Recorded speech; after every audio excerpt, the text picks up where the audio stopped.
Ladies and gentlemen, we are into episode 4, Turnabout Succession, and that is the whole truth of this case.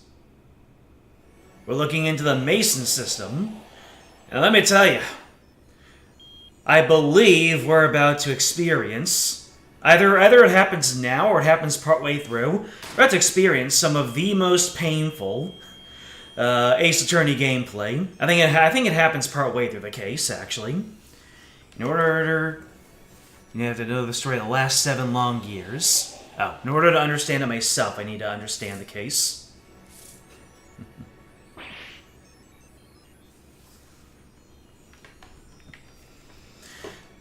I think we're going to see a lot of familiar concepts here.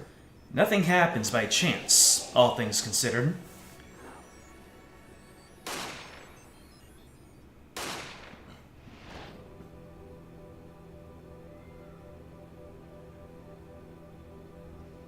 And now, you stand ready to begin the final chapter of this story.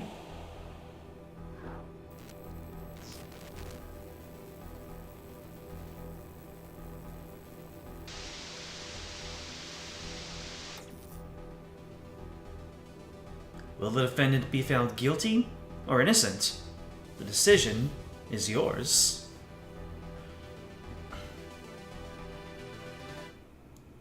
Look at who it is. We haven't seen you in 2 cases. October 7th. Right Anything Agency. Hey, Apollo, look! On TV! Look! Yeah, I'm kinda busy. By the way, hello, James, AQ, Solaris. Will the finale of this case match the hot-blooded ridiculousness of the Simon versus White Lantern death battle? I don't know. Ace Attorney gets pretty heated. Look at that! He's the last Grammary, alright. Amazing. Apollo, you should be watching this! Ow! What? I was writing about our last case in my journal. Lawyers are supposed to write things in records, Apollo, not journals. Why now? That case was 3 months ago. Here you go. Let me go ahead and flip the switch that increases the frames on my webcam there. Hey, it's a long story. I did a lot, you know. I want to vacuum pack the field the moment for later. Right now, I'm wowing the crowd by figuring out how Lamirwa disappeared. Ah, that's right. Uncle Valen did that illusion too. But you're missing him on TV right now. I was just getting to the good part. I suppose I should watch a little TV with her. After all, her father is expecting me to look after her while he's away. What you're now seeing is rehearsal for the greatest magic show on Earth. Happening right here at our very own Sunshine Coliseum. The Sunshine Coliseum? Hey, that's what the Governor's concert was. Only 3 more days until miracles happen here, right before your unbelieving eyes. The legendary troupe Grammary is performing for the first time in 7 years. That's gonna be great. I'm so there. You and Daddy are coming too. The legendary Grammarys. If Trucy's real father were still alive, he'd be on that stage performing miracles. I got the tickets and everything. Here's yours, Apollo. Yep. We're not even involved in a case yet, and we're already building up a court record. Because that's just how we are. Every little thing you receive goes into the court record. Like, I made you your morning coffee, Apollo. Cup of coffee added to the court record. Now you're here. Working hard or hardly working? Hey, how have you been? Hi there, stranger. Not exactly the kind of greeting I want to hear from my own kid. Though he has been gone a long time. How goes it, Trucy? Here, I got a present for you. Yay, pudding! I love pudding. Ooh, it's farm fresh. And not just 1 pudding, but 3 whole cups. I'll have to pace myself. Well, I'm beat. That's right, Daddy. You're on a top secret mission. You gotta take it easy with the secrets, you know. How right you are. So, you still can't tell us what your secret mission is? That's a look right there. Maybe it is time. It has something to do with you anyway. Hey? Me? Ooh, maybe you're getting a top secret mission too. Maybe you could be one of those guys. A spy. Can't I just be a defense attorney? To be completely honest, have you ever noticed that that all the ace attorneys would make much better prosecutors? Just because every single case boils down to, first, my guy didn't do it. Why didn't your guy do it? Because he did it! So if Phoenix or Apollo became a prosecutor, it's over.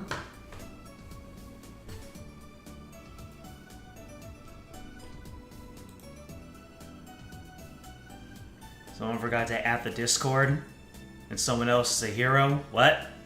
Oh yeah. See, this is what happens when I set up the waiting room too early. I always do that, and then I add the Discord. Brother.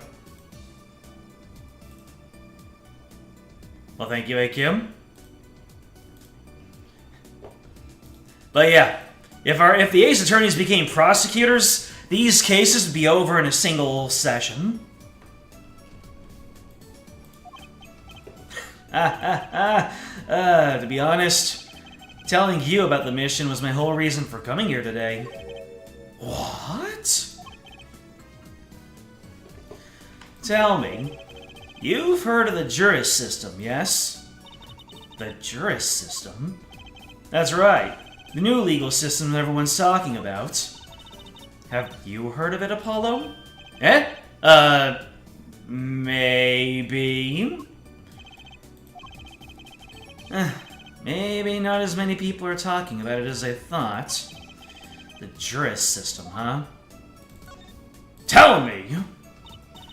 So, Daddy, what is this juris system thing?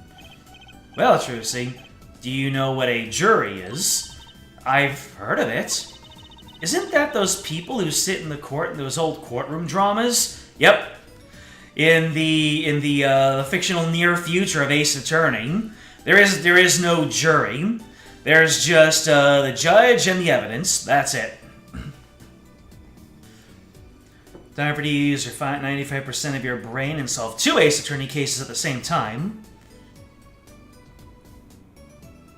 Huh. You got inspired to replay some Ace Attorney? Or play through some Ace Attorney that you haven't done before? Most of these games basically boil down to the defense attorney has to do their own job, prosecutor's job simultaneously, or you the player fail. Probably why the helpful prosecutors are so popular. They at least help. Yep, that's Ace Attorney for you. Guilty until proven innocent. You play through the Apollo trilogy, so it's a revisit. I see. The ones who get to decide if a guy's innocent or guilty? Do you know Apollo? Only from TV. It's 12 people chosen from the community, right? And apparently they're all supposed to be angry and men. Boy, things are different back then. Well, they're thinking about reviving that system. They're calling the new system the jurist system. No more doing whatever you like, Your Honor. Not quite that harsh. The jurists cooperate with the judge. They help analyze the case from different angles. There will only be 6 of them under the current proposal, right? Wow, you know your stuff, Apollo. Nah, he just looked it up on his phone while Phoenix was talking. Their findings directly affect the verdict. Hopefully, people will start taking the courts a little more seriously now. I feel like I'm on some kind of educational TV show. Starring Dr. Wright. Dr. Wright is Assistant Trucy. Alright, what kind of stray is Apollo about to catch? And Mascot Apollo, the perfect team. Mascot, hey! He certainly did catch that hand, didn't he? So, what is this secret mission? The juris system is my mission, more or less. Anyway, keep in mind that new ideas like this system are always risky, Apollo. Too true. Everyone's got an opinion, and they just talk and talk and nothing gets decided. Like fine wine. Kinda like you, Apollo. I'm not that bad. Am I? In any case, we're gonna give it a shot. A, test, if you will. I don't like tests. We'll take a case as a sample and choose 6 jurists. I'll be the one helping with that process, incidentally. Helping how? Well, for one, I'll be chair of the Juris System Simulated Court Committee. The chair constructs the ideal situation, choosing the case, the jurist candidates, even the judge in the courtroom. Wow! It's like you have a real job! I was never that good at the piano, to be honest. Once a lawyer, always a lawyer, I guess. The trial's tomorrow, by the way. Don't miss it. The trial simulation, that is. A simulation, huh? Sounds interesting. So, what kind of case is the trial simulation about? Well, since it's the first run through the new system, I wanted something simple. Good thinking. No sense wearing yourself out on something too serious. True.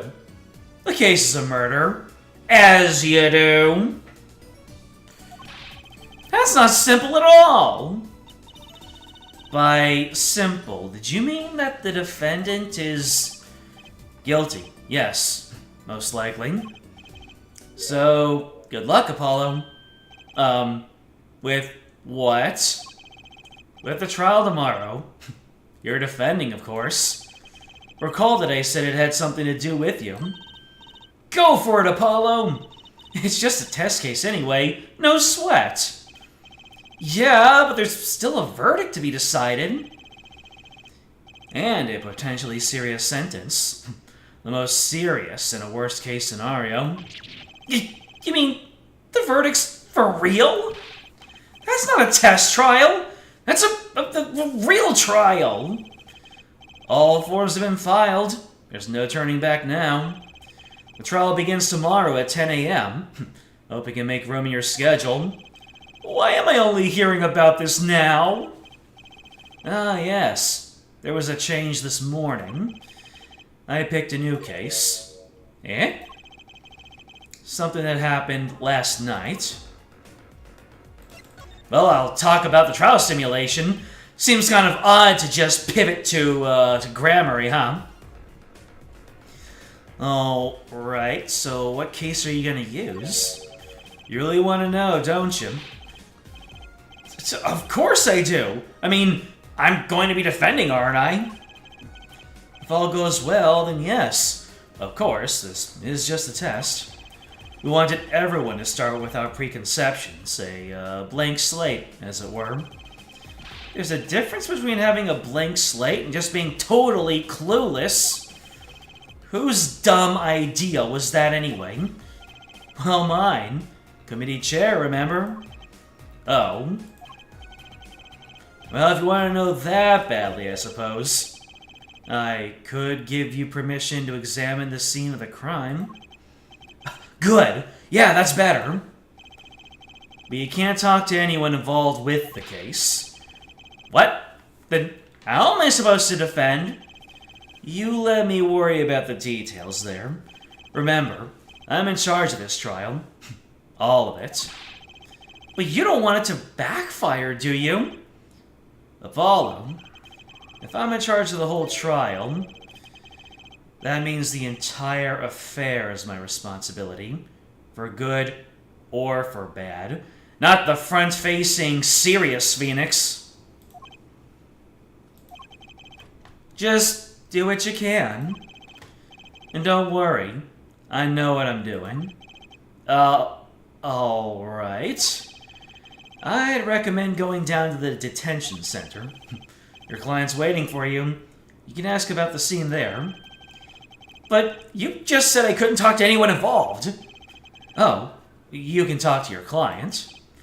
If you can get her to talk. Well, time's a-wasting.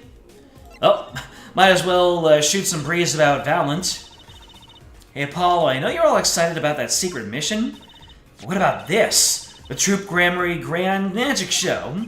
Huh? Oh, right, the card tricks. They're not card tricks! They're grand illusions, miracles, the apocalypse! What was that last line? Heaven and earth will shake! So what? That's 3 whole days from now. It's that Sunshine Coliseum. Let's go today. We can say hi to Uncle Valent. Have fun. What? I can't go by myself. You know I'm not very outgoing. Right. Why not go with her?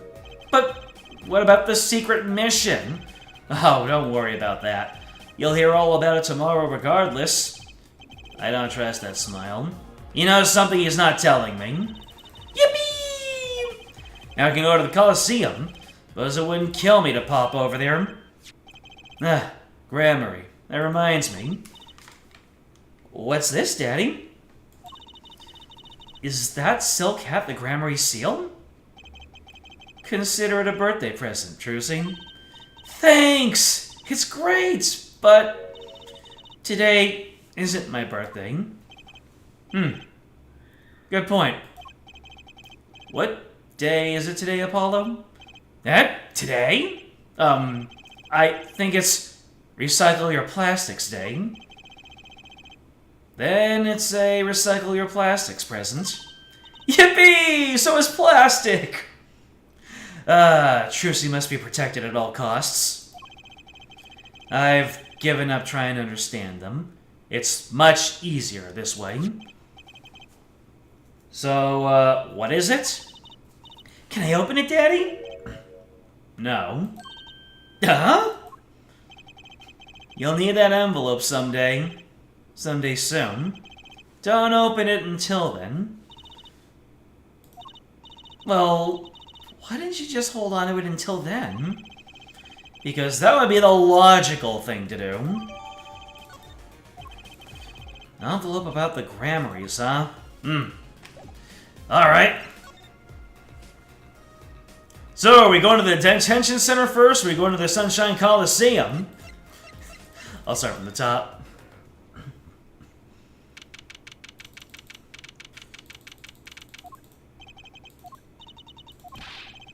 That's 20 minutes we've been waiting here. 20 minutes! Maybe I should complain? I'm sure that guard has better things to do than stand there pretending he doesn't see us. You know, the minute we get angry, the client will show. It always works that way. Like shouting, "Oh, waiter," and they're standing right behind you. Oh, guard! Is our client going to be much longer? What are you talking about?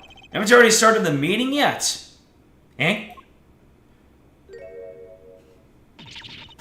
Ah! Where'd you come from? Well, anyway, please have a seat.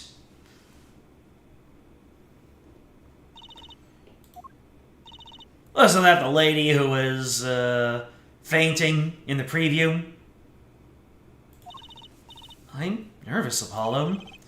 It's the silence. It builds suspense. Why don't you do something, Trucy? You're a magician, aren't you? That's right. Okay. I'm the amazing Mr. Hat.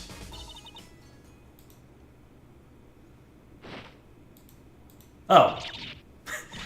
She passed out! She didn't even react. She just went from deadpan to on the floor. Huh. Ms. Magic Underwear might have been a better bet. That's magic panties, Apollo.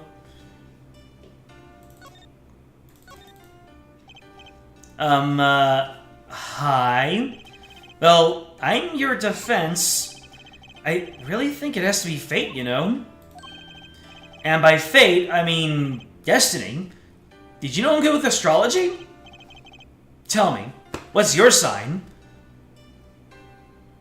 That's quite a way to introduce yourself.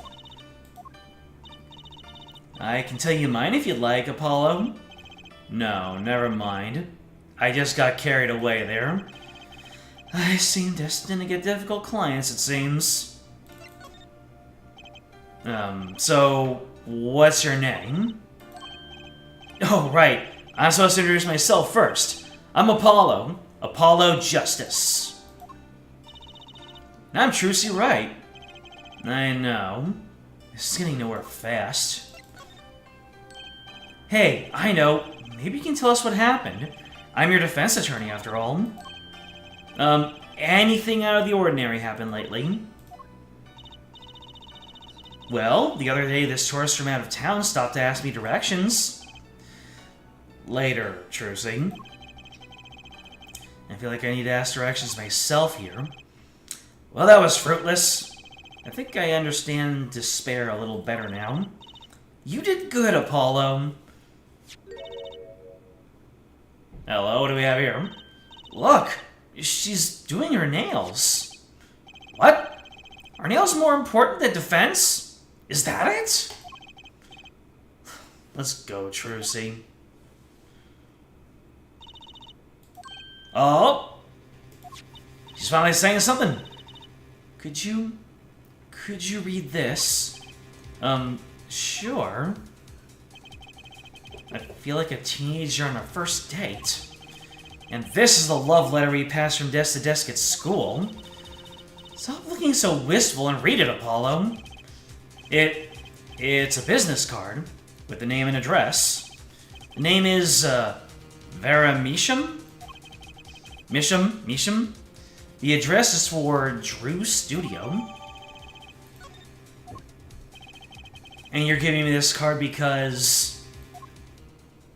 I'm guessing it's her name, mostly because it appeared as her name in the dialogue. Well, looks like we're finished here. I wonder if Drew Studio is the scene of the crime. Let's go find out.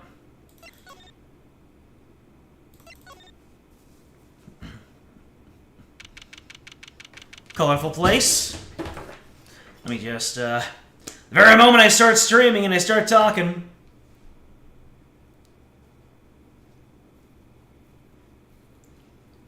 It's as if all my capacities for talking are underutilized throughout the day. Wow, this looks like... It looks like a studio. It's like life imitating art. Or maybe it's the other way around. But the tape on the ground there, it's a bit jarring. Yeah. Looks like we found our crime scene. Apollo, look at all those paintings. Don't touch those. It's okay, I'm just looking. It's like an abstract clown, a pufferfish, and someone looking at a giant peach in a river. Huh? Apollo, look at this one. Looks like half finished. You can still see the rough sketch beneath. But that's odd. The rough part doesn't look like the rest of the painting at all. Yeah, good point. That is odd.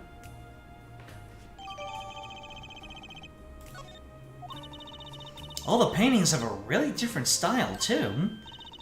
Nah, I thought I might find you here. Look at who it is. Emma! Long time no see. Oh? Looks like I run into you far too often. I'll bet I know why you're here, too. You know about the trial simulation tomorrow? I've heard about it, sure. So Mr. Wright chose you, huh? You don't even know what the case is about. Well, he was killed. The artist who owns the studio, that is. Mr. Drew Measham. Oh? Well, that just makes things all the more tragic, doesn't it? His daughter was put under arrest. Yeah, we just saw her at the detention center. It was funny, though. She seemed more like a victim than the kind of person who could commit murder. You don't say. Not even by poisoning? That's how it was done, you know. Poisoning's a common way to get the job done, when the murderer is a woman. Poisoning? Anyway, Mr. Wright told me you'd be coming. Feel free to take a look around. I'll just be over there, with my snackos. We can't talk to anyone related to the case this time around, which means we better find out as much as we can here at the scene. Or else! So this, Drew Measham was some kind of artist?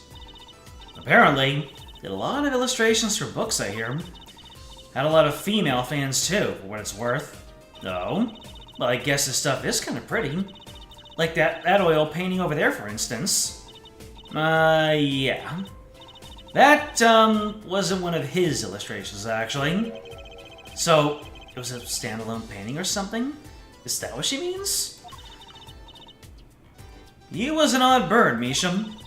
Hadn't shown his face to anyone until the end. What do you mean, to anyone? He was always locked up here in his studio, apparently.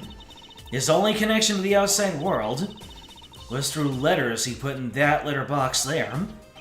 Letters? Do people still write letters?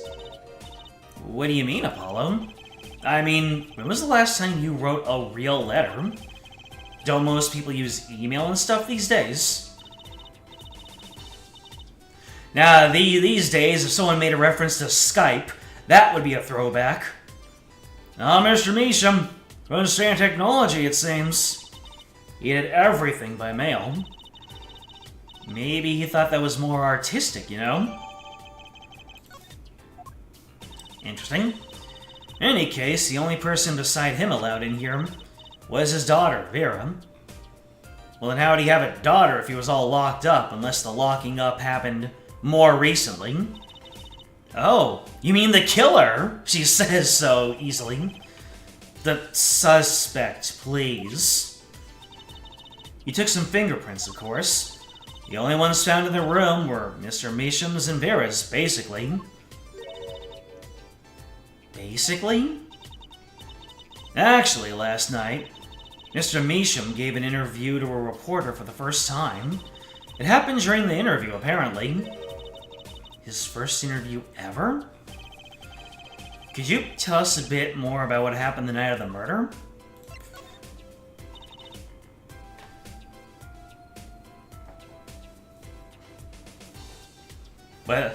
What Skype? I know, right? What's a fax machine? That one makes sense. Is that a reference? That feels like a reference I should know. Like I said, last night was the first time someone from the outside came into the studio. I guess mysterious painters who never go outside make for good articles. And it just so happened that he died the night of his first interview. At around 9 p.m. every night, Vera always made him a cup of coffee. Last night he drank his usual coffee and suddenly became violently ill and died. She poisoned him on the night of his interview? With the reporter see? He wasn't near Mr. Measham when she brought her father his coffee. He was checking out some equipment in the back of the room. Wow, this portion of the room is much different from the other portion. Supposedly, that's why she didn't notice he was there. It was the reporter who called the police, in fact. Wait, but why is she the suspect? Ah, DBZA. Now that one makes sense. If anyone's suspicious, it's the reporter. Yet, the reporter never got near Measham's coffee. Even Vera acknowledges that. Regardless, I want to know more about this reporter. But first, I will talk about the defendant. So, this woman, Vera, she's Mr. Measham's daughter, right? Yep, a real sickly girl, ever since she was little. Hardly ever went outside. She did kind of give off a withdrawn sort of aura. She was homeschooled by her father, apparently. It was quite a scene when they took her to the detention center. She was screaming about how she'd die if they took her outside. That does sound like a scene. In the end, she agreed to leave if she was allowed her good luck charm for company. Her good luck charm? Explain. Apparently, she has this charm that magically gives her the courage to go outside. Why can't I ever get a normal client? Damn, Apollo! But why would a shut-in daughter kill her own dad? Don't look at me! So, about the poison, it was found to be in his coffee, right? No, not precisely. What does that mean? It means see for yourself, I think. Indeed. Now I'm wondering about this painting that's stuck all the way behind this armoire. It's not an armoire, is it? Armoire is double doors. I just like saying armoire. Mostly because the armoire of invincibility. There's a painting hidden back here. Yeah, you're right. What if it's an embarrassing somehow, and he didn't want anyone to see it? You certainly seem pleased by the possibility. Huh. It's so... normal. That's hardly something to get mad about. What is it, Apollo? Well, does this painting look like... Never mind. I better get a professional opinion on this. A professional opinion, you say? Anyways, let's look at these cups here. I imagine this coffee cup was for guests to use. Guests? Did the police already analyze this cup too? Not a trace of poison was found on that cup. So the killer was after Drew Misham alone. Ah, that's the victim's coffee mug. Aha! So the poison was in here. This is my first time seeing a real poison mug of coffee. I would hope so. Poison coffee? Not exactly, actually. What do you mean? Explain. No traces of poison were found in the coffee. Nani? You'll have to figure out the rest yourself. I'm officially not on your side after all. Well, it looks to me like potentially the poison was on the lip of the mug. Yeah, like right here. Hey, look there! That stain doesn't look so healthy, Apollo. That must be the Blue Mountain stuff we've been hearing about. Something telling me that even Blue Mountain coffee isn't this blue. No, this stain is probably... better ask Emma.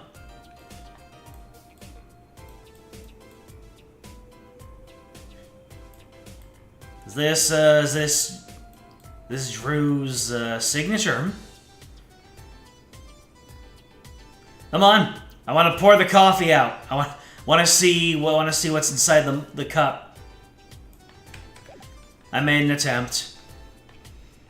Let's see. Ah, here's where the body was. That's where the body was! That's the spot where Drew Misham passed away. With the coffee mug to his lips, and the next moment, there's quite a bit of paint on the ground. See that half-painted painting over there? Must have been working on that right up to the moment he died. Wow, a true artist to the end. Or maybe he started it a year ago and was procrastinating. Just like me, for real, for real. Well, guess I can examine the mailbox. That letterbox looks funny sitting inside a room like this. Let's take a look. Empty. The other half of that letterbox is actually connected to the outside of the studio. Mr. Misham would put his letters in there, and the postman took them away. Impressive that someone still writes letters in this day and age. Or wrote, rather. Alright, what about all this back here? I wouldn't mind taking a closer look at those paintings. I just love oils. You know how they're so thick? Is that the word? These paintings are all dry. I'm just surprised at how different these all are. Yeah, and what's going on with this half-finished one? Must have been work in progress. You can still see the rough sketch below. That's so weird. The sketch part doesn't really fit the finished parts. I noticed. Or maybe someone was trying to cover up what was down here by using this as a reference. Nothing else for me to look at over here. Alright, and we're gonna start presenting primarily this mug. Emma, about this mug. There's a pale blue residue on the rim. Yeah? That... Yes, well, it's just a rumor. But I've heard there's a kind of coffee called Blue Mountain. I'm pretty sure it isn't actually blue, Emma. Nah, right. Okay, you got me. That's left over from a testing spray. Forensic science! I knew your hobby was behind this somehow, Emma. It's not a hobby. So, what kind of scientific stuff were you up to? This spray, that's what. It turns blue when it touches poison. So, the poison that killed the victim was on this mug? That's right. See? It wasn't in the coffee. The killer applied it to the rim of the mug itself. Wow, science is amazing! Certainly is helpful. Maybe I'd be willing to help us out a bit more. You should try buttering her up, Apollo. They say flattery will get you everywhere. It's certainly worth talking to her a bit more.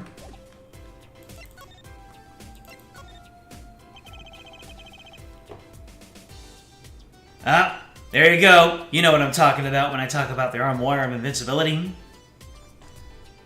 I bet Emma could help us out here. Don't forget, flattery will get you everywhere with her, Apollo. What are you two whispering about? Well, I was thinking. I mean, what is it we always do when we run into you at the scene of a crime? What is it we always do scientifically? Ah, you know me too well. Okay. Meaning we can get, scientific now? Oh, I suppose. Just this once. Bring me anything you find suspicious and we'll check it out. Alright, and the suspicious thing is this half-finished painting. About this painting. Oh, that? Quite good, isn't it? That's not what I wanted to ask you about. You want to examine it, is that it? I'd be happy to let you, if you had a good reason. But without that, sorry! I guess he wants us to do a little footwork on our own first. Well, I guess he's gonna say the same thing about all the paintings. Yep. Do you have anything to say about Vera's card?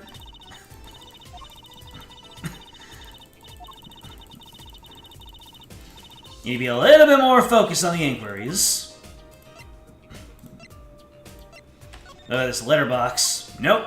Nothing. Well, what about the finished painting? Oh, Emma. I was wondering about this painting here. That one. What about it? What about it? Yeah, what about it, Apollo? Take a closer look at it, both of you. Now, look at this one. This is the third painting he was working on. Hey, they're the same. I was hoping you wouldn't find that. You're right, though. Drew Measham was copying this painting. Wow, it's pretty good. Copying a painting? What for?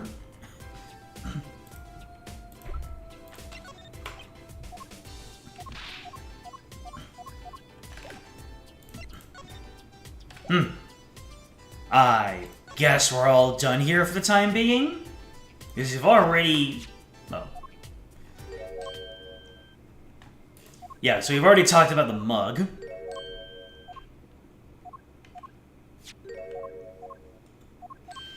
I think that's it for Emma right now.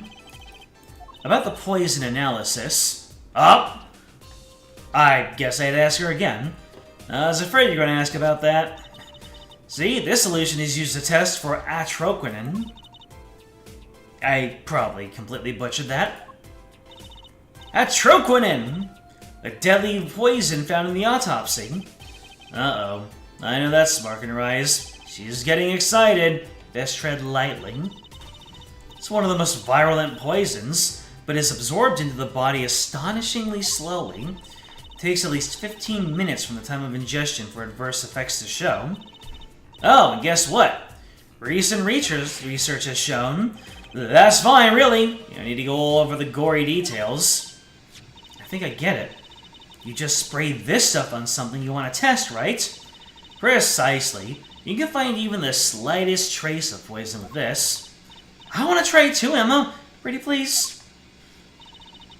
Don't have to ask twice. I already used it in everything suspicious, of course. Yay! Let's give it a whirl, Apollo. Ah! What are you doing? I was just seeing if I got a reaction off of you. How's this for a reaction? Never do that again! I'm not poisonous. Tell that to those hapless witnesses on the stand. Let's just get into checking for real poison, shall we?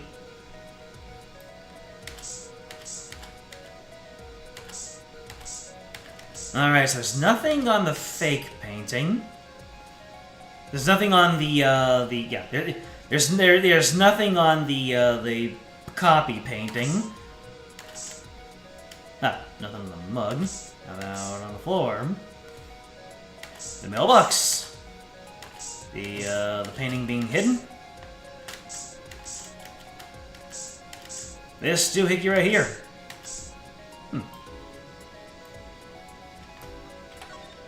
How about over here?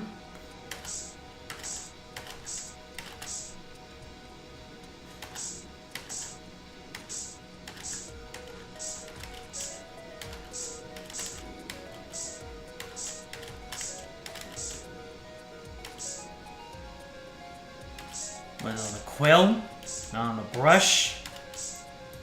Oh, over here. Maybe one of these has poison in it. Am I feeling a prop hunt right now?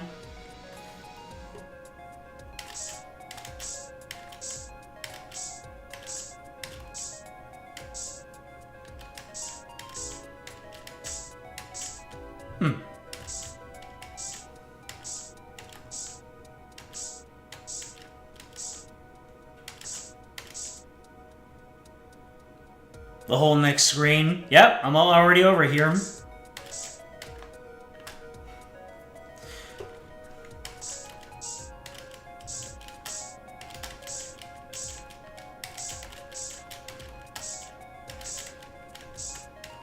You'd think it'd be on... Oh, wait. Lamp? Okay. In the drawer? No. On a chair? In this microscope.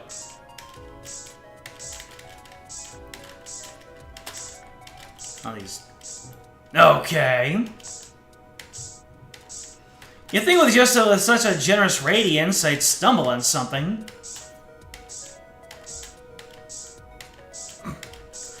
Sorry, Em, I'm gonna have to use all of this. I'm dumb.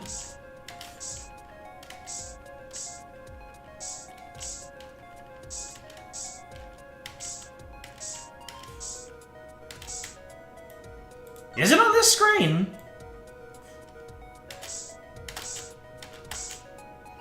I'm surprised I'm not getting a reaction from the cups. The doorknob. The small frame on the desk. I sprayed that one a bunch of times.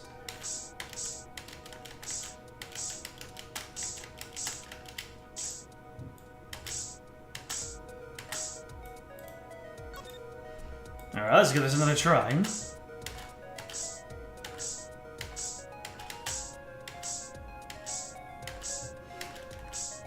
I guess we're just going to go systematic here.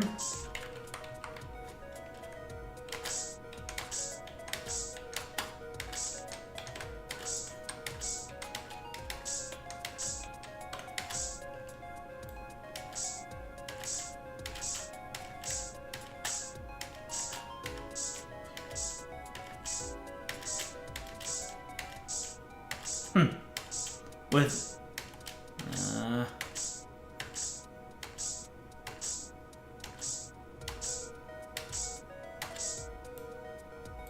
Alright, back over to the other side of the room, then.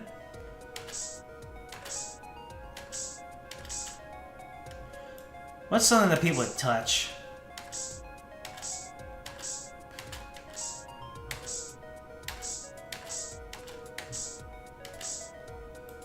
Try backing out? Oh! I'm supposed to find nothing! Come on! Automatically end the thing after a certain amount of sprays, please! I'm sure Emma checked out all the likely spots. Wait a second. What is it, Paulo? Did you spray that little desk over there? I don't think so. The spray probably can't reach that far, you know?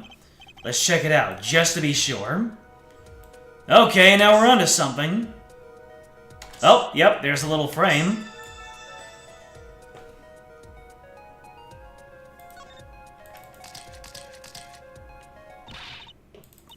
A reaction, Apollo! Whoa! Where? Inside of that cute little frame, look! Wow, would you look at that? Nice going, Trucy. I'm known to work magic. Never mind that I was the one who found it. Why would the inside of that frame have poison on it? Looks like we found the only other place that was poisoned in any case. Oh.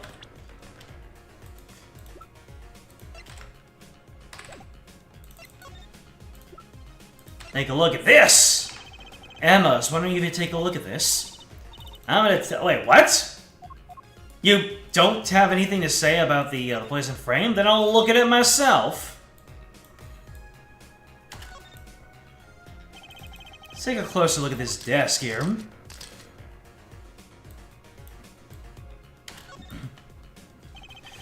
Wonder why there's poison in this tiny frame. Very strange indeed. Wait, I know. I'll bet it was poison from the time he bought it. I'm sure about some kinds of green paint being toxic. I don't think they sell that kind anymore. And the poison was atroquinin anyway. A tiny, mysterious poison frame. Well, maybe we can talk about other things. Talking about the, that's Drew, and that's Vera, and Drew certainly has hair.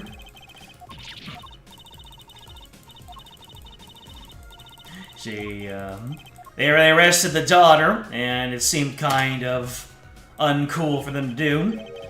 This envelope has been opened and resealed.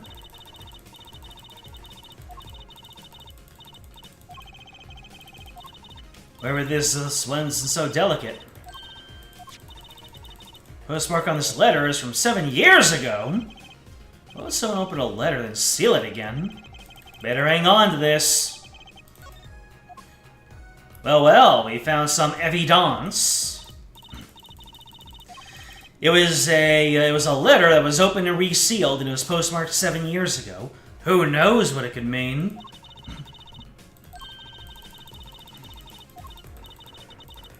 So that fella was her sweeping stuff off the desk. What about these books? A journal?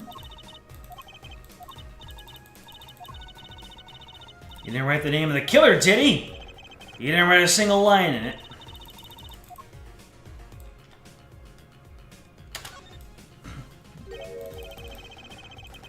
Something about that way that figure is posed. It's you, Apollo! See, you're making one of your flamboyant gestures. Please, I'm a professional. I wonder why it's posed like that. Coincidence? Or is it pointing me in the direction of evidence? What's all this equipment here for? Doesn't look very artistic, really. You had everything from a lathe to a laser cutter. Looks like he was ready to work on metals and wood, too. Those equipment's a bit old, to tell the truth. Why would a painter need all this? From the dust, I'd say he hadn't used this stuff for years. This corner doesn't fit with the... That's exactly what I said, Apollo. You think I could borrow this? I want to cut a quarter in half to make a trick coin. This is a crime scene, Trucy.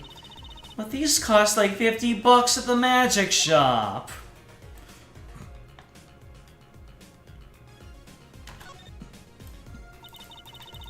Is this for painting Apollo? That would be a drafting table. Drafting? Basically, it's a tool for making precise diagrams. Wow, painting is harder than I thought. Why would a painter need a drafting table? Was he an architect too?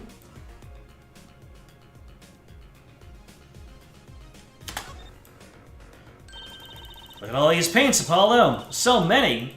He's got like 20 kinds of red. We can repaint your suit, Apollo. How about this shade of green? That'll be enough of that, thanks. Green is not a creative color.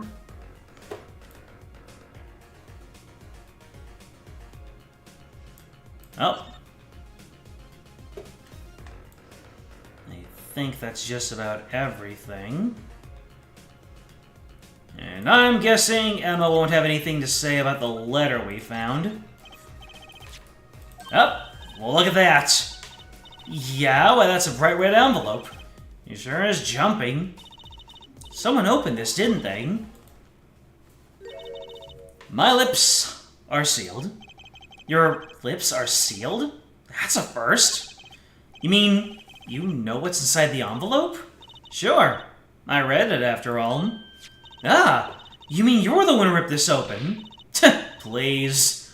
I would have steamed it open. And she did sneak a peek at it, apparently.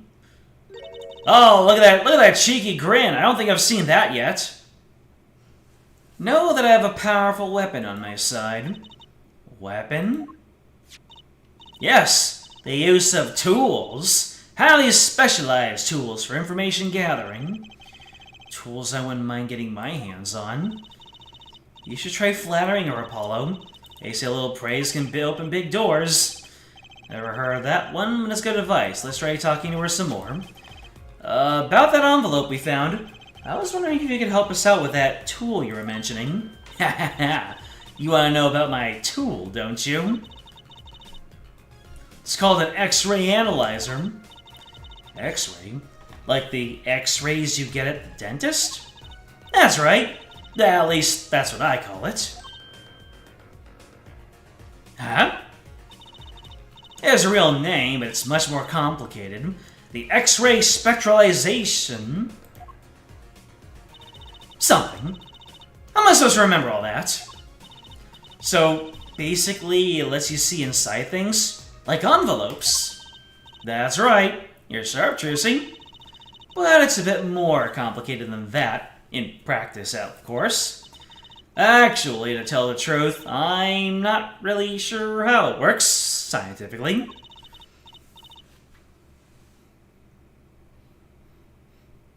That's not a small desktop device one just walks around with. Yep, she's lugging it. I imagine that she has like a wheelbarrow or something. Can I try it out, Emma? Please? Oh, I suppose. Well, of course, I've already checked out everything suspicious myself. Alright, let's give it a spin, Apollo. Ah! What are you doing? Oh, just seeing if I can see through your hair. But it's like lead. Point that thing at me anymore and it might all fall out. Then I wouldn't need an X-ray machine to see through it. Let's just get down to business, shall we? Right, let's test it on a sample first. Just so happens that I have a lottery ticket here. Scanning, scanning, scanning. You set the sample in the device like so. I don't see anything. Patience! There's no need to get all antsy. You know what I just realized? I thought she said nasty at first, but then I actually read it. Look at the right side of the screen. That's the layer view of the envelope. Layer view? You gotta set it to display the outside of the envelope now, see? Actually, it's quicker to just have you give it a try. Turn that dial there with the directions for me, would you?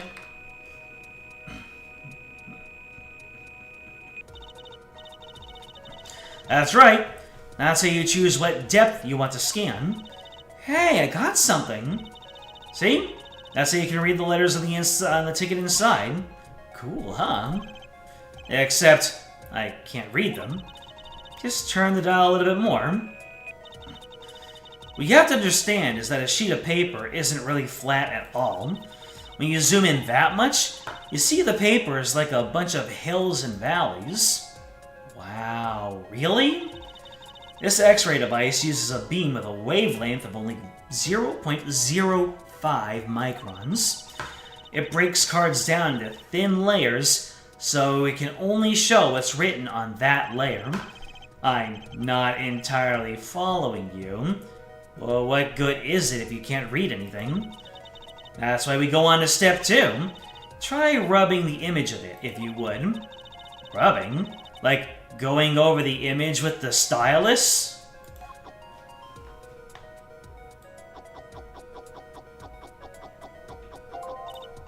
There! That fixes the image on the screen. Now, turn the dial again, just a little. Good. Now I can rub this image to fix it too. Oh, I get it. We just keep doing this until we've got the whole thing. Exactly. Not bad. Neat. Let's do some more. Yeah, use that stylus, Apollo. Up, something's appearing. 0016. Try again.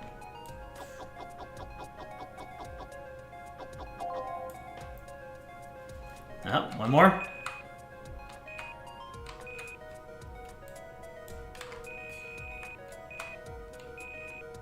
Rub history. Here we go.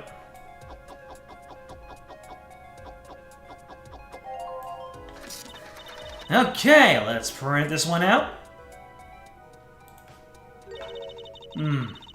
Does this mean I have to buy another one to win? Well, it's Emma's ticket. Let her buy another one. It's okay, there's no need. See, this is the true hidden power of my weapon. Neat, huh? Now let's try it out on the real thing, shall we? Scanning! Scanning! Scanning!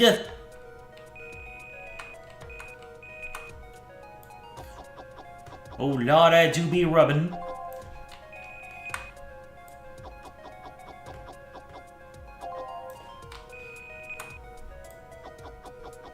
Use that stylus! Alright, one more. Mr. Drew Measham, I've deposited the 100K in the designated account. Please send a receipt once you've confirmed.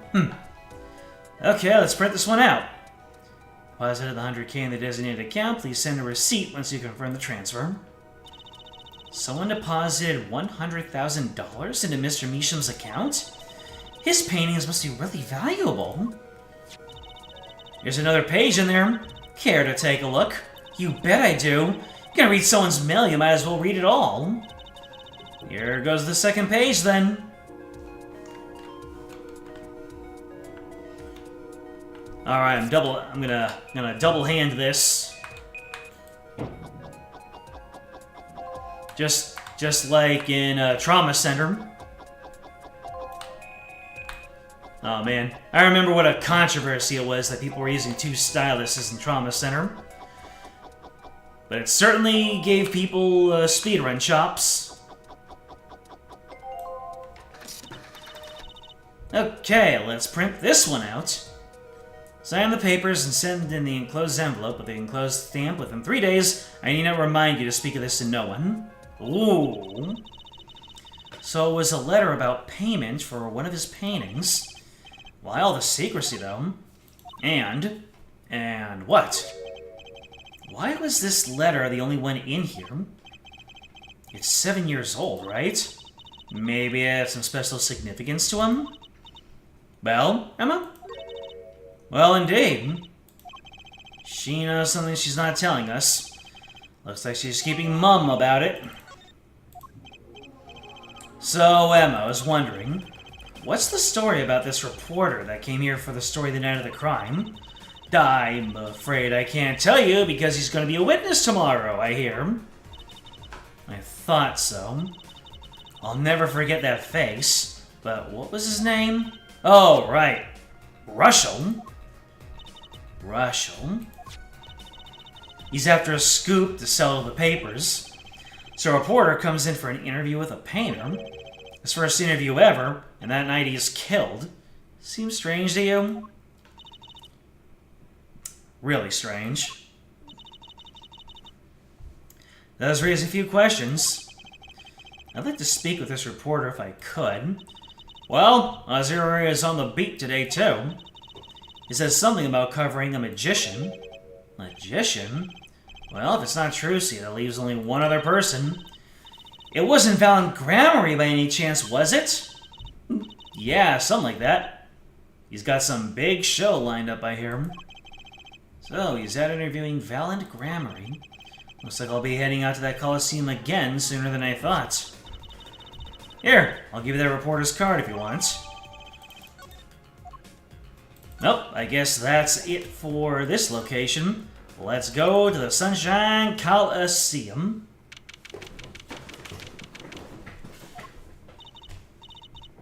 Woo! This is it, Apollo. The place where magic and dreams converge. Just a while ago, it was a place where murder and nightmares converged. Let's go say hi to Uncle Valent. What about the case? Only a performer laughs like that. Oh, am I going the wrong direction? Wait, I think I'm going fine. Nope. Wrong way with the camera. That's a bit too much on the other side. I really need to find like a tripod or something. I'm literally standing this thing on a speaker.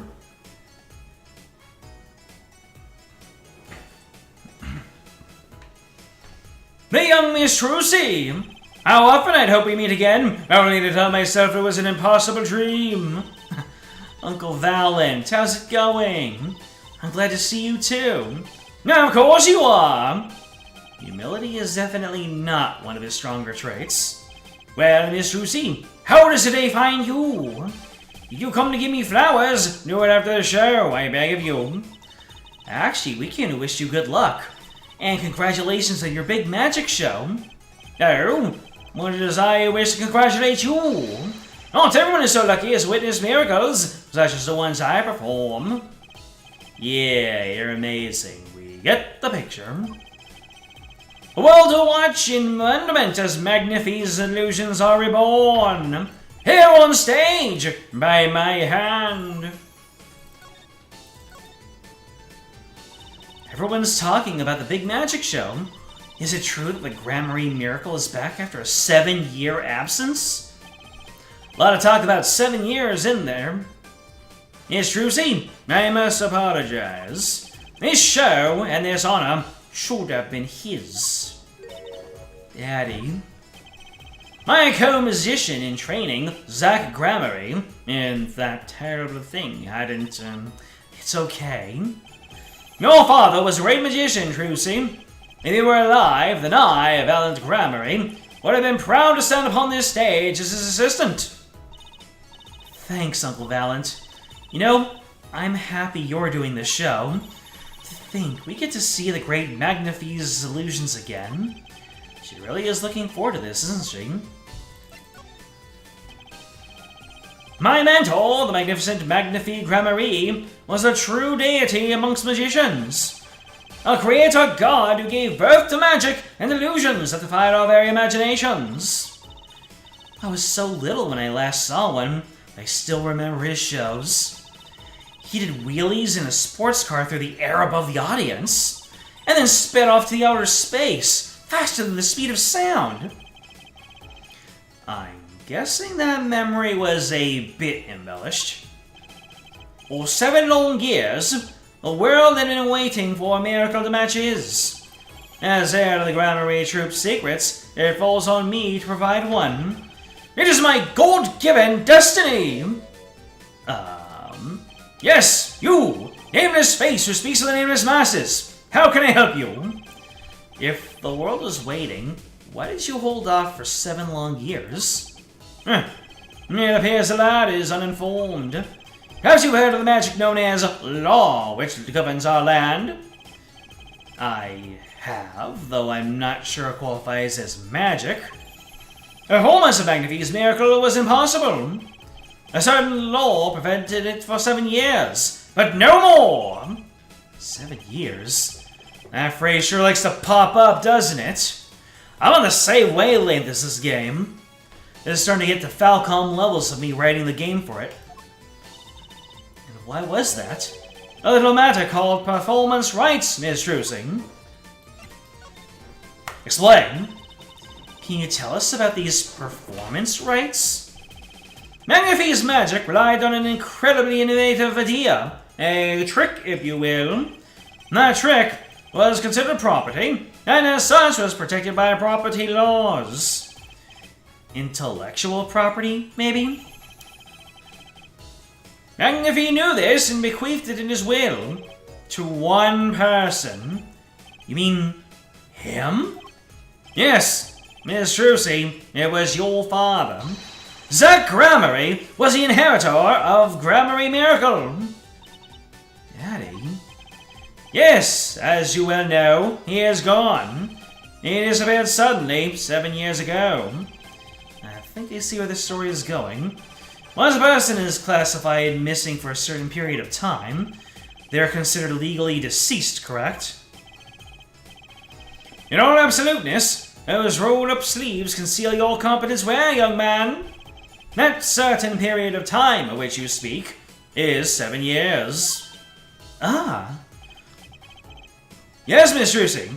Now it pains me to say it. This past spring, April to be precise, was the time. Your father is legally declared deceased. In the absence of a formal will, the secrets of our mighty mentor Magnifique passed to me. This was, in fact, stipulated in the will by Magnifique himself. Is that how it works, Apollo? Yeah, it's called death in absentia. He's declared missing. Permanently. No, Daddy.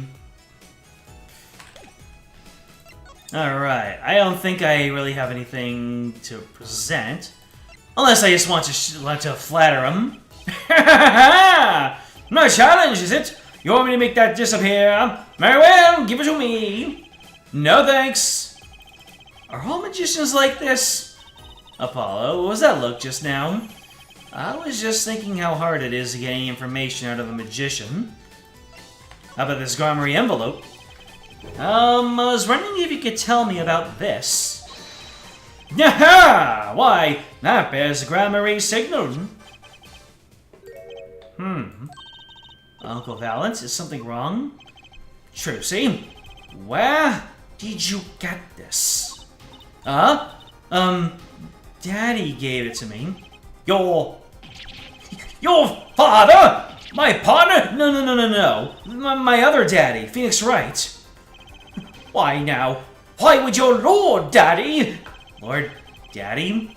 That's kind of stretching the whole archaic thing a bit. His signature upon the back. Do you recognize it? That belongs to none other than Zack Gramarye. Nani? Daddy signed this? Might I be so bold as to open it? I'm sorry, but I can't let you do that. Hey, Valence is a monk main also. What's in this envelope, I wonder? I don't think he has anything to say about any of this other stuff. You know, this man. So, a journalist was here on a story. All eyes in the universe are upon my stage. And all pens seek to commit his mysteries to paper. His name was Brushel. Brushel.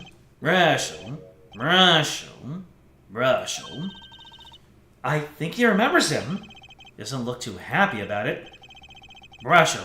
That cloying smell of mint when he smiles, yes. Could you tell us more about him? What did he want?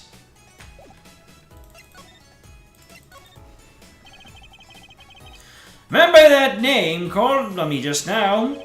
Just now? Heaven's vision is always for tomorrow. Heaven's feet Oh, step always forward. That is all. That's all. Very confusing. I am to perform a big magic show, yes? I wanted someone to cover it. Yet here he is only for that incident. That incident? In any case, I requested that my rapacious reporter remove himself. So Peter has died? What of it? It is but a footnote in the footlights compared to the magic of Gramarye. Uncle Valent, do you know where that reporter went? I recommend that he visit the place popular with penalized perpetrators.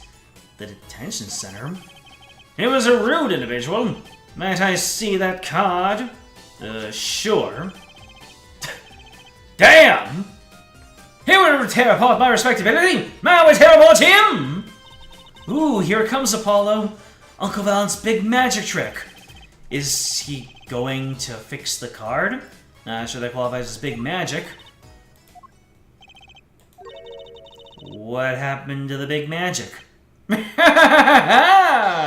It's not more miraculous for it to stay ripped. He must have really not liked that journalist. Now, the time has come when I must return to make my prestidigitation preparations. Prestidigitation preparations. By your leave, Miss Trucy. Thanks, Uncle Valent. 3 days from now, make ready for a miracle. What do you think that journalist was after? And why did Valent react like that to this envelope? I think it's time to pay a detention center another visit. The card really is ripped up, isn't it? Oh, it's just gone. The card is gone. Valent Gramarye just tampered with evidence. I guess I can go through the studio to the detention center.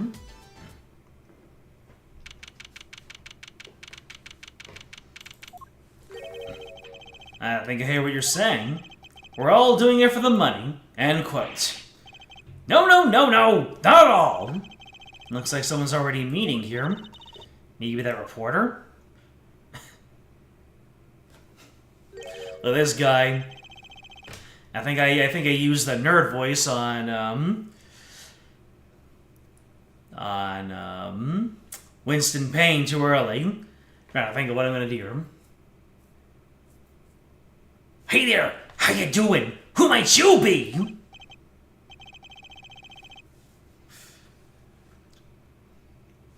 So glad in the games after they swapped the travel menu to when you just pick locations from. Was there a travel menu? Instead of needing to remember the web of paths through regions. Was travel a whole lot more complex in the previous Ace Attorneys? It's been a minute. Sorry, we didn't know someone was already here. I'm Apollo Justice, attorney at law. Talk about a nervous monkey. You're Justice? You? You, know me? Do I know you? Of course I know you. Stares down witnesses on the stand till they spill beans. End quote. That's not true. What's he writing? Are you a reporter by any chance? Woo!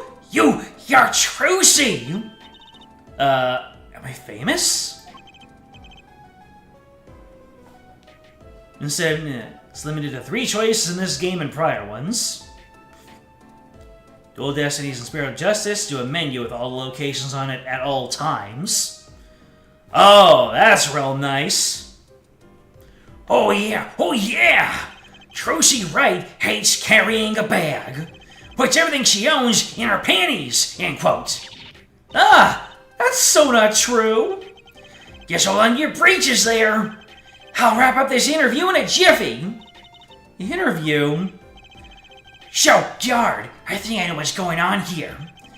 Guarding rooms is my life. What else could I possibly need? End quote. No, how many times do I have to tell you this? Look, I got work to do. You deal with them. Did you come here to interview that guard? Oh, what a pickle! Accused wouldn't talk. Had to interview someone or go plumb crazy, end quote. Uh-huh. I should have guessed. Where's my manners? Name's Russell, Spark Russell. I'm not picky. Journalist just close his eyes, writes, end quote. What's that nauseatingly strong mint smell every time he grins? Until you've been interviewed by me, you don't know what thrilling is. I'll romp through crossroads of mayhem madness, end quote. I can see that. He's writing something again. Well, if he's a reporter, maybe he knows something. So you know he had to go through the studio to get to the detention center from the arena. You just go, oh, I see. No going through areas, you just fast travel. That's nice, that's real nice. Looking forward to that when it happens. Alright, tell me about yourself. I know I'm gonna regret this. So, Mr. Brushall, you're a journalist? Yeah, me? Look, let me say one thing to a record here. Yes? I'm the interviewer, you understand, yeah? I'm the one asking the questions here, end quote. Is he also the one that knocks? Okay. For instance, you think a movie director watches movies? Well, I think he probably does. Exactly! I knew you'd understand. Eh? So, the night of the murder, you were at Drew's studio? Oh, me? Look, let me state one thing for the record. Yes? I may look calm and collected, but I'm busy, real busy, always on the road. Journalist always buys one-way tickets, never looks back, end quote. I can understand that philosophy, but... You want to know the thing about one-way tickets? Once you use them, they're gone!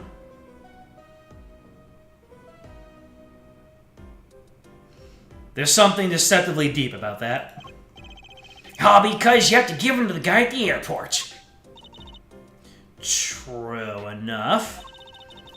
But don't they give normal tickets away too? Exactly! See, it's the same thing! What is?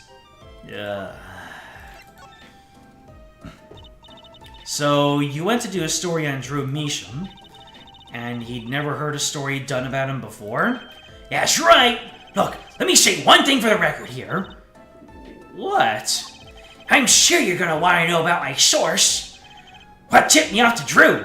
Why do an interview in the first place? Well, yes. Look, it's like... Oh, I got it. Say there's this burger joint with fabulous ketchup. You think the burger guy's gonna tell me where he got it? At the supermarket, maybe? Exactly! See? That's what I'm talking about! I think I may have actually understood that one. Well, there's nothing I can talk about, really. Walls have ears, eyes, especially glass walls of speakers, end quote. Right, guess we'll leave then. Yeah, but since you're here, might as well tell you a tidbit of news I saw, just for the heck of it. Sure, tell us. Just for the heck of it. I remember like it was yesterday. I'd seen a movie on a trip and wandered into this burger place with amazing ketchup. An article in a tabloid caught my eye. Famous oil painting stolen from art dealer's gallery, end quote. I believe it was. An oil painting? Happens every day, right? But I thought I'd seen that painting somewhere before. A painting of a giant peach floating down a river. Someone stole an oil painting of a giant peach. We're getting point A and point B, and those points are starting to connect. Journalists can smell scoop better than burgers, end quote. You wouldn't happen to mean this painting, would you? Oops, didn't mean to zoom in on it. All right, we're gonna be going to record here. Yes? I know what you're gonna say. Marshall, take this, our brilliant column, end quote. I don't think so. Look, buddy, our have brilliant comments about one thing, and that's food. Try to understand. What could he possibly be writing? He didn't listen to a word I said. Well, Can you tell me anything about this? Nope. I guess this painting isn't relevant right now.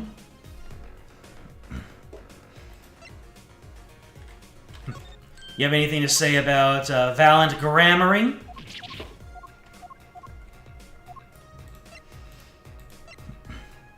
How about Vera?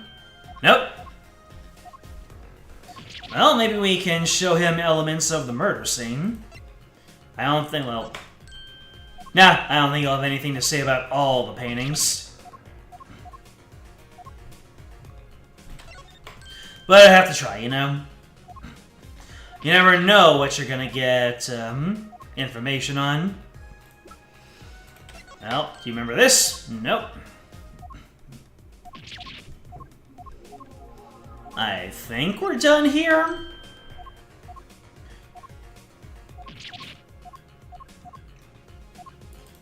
Which just brings up the question of where else we need to be.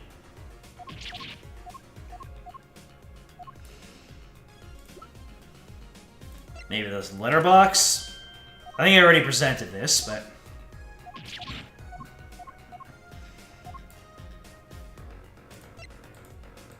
Okay. Well, might as well just present every little thing. Maybe he'll react to my attorney's badge. No! Alright.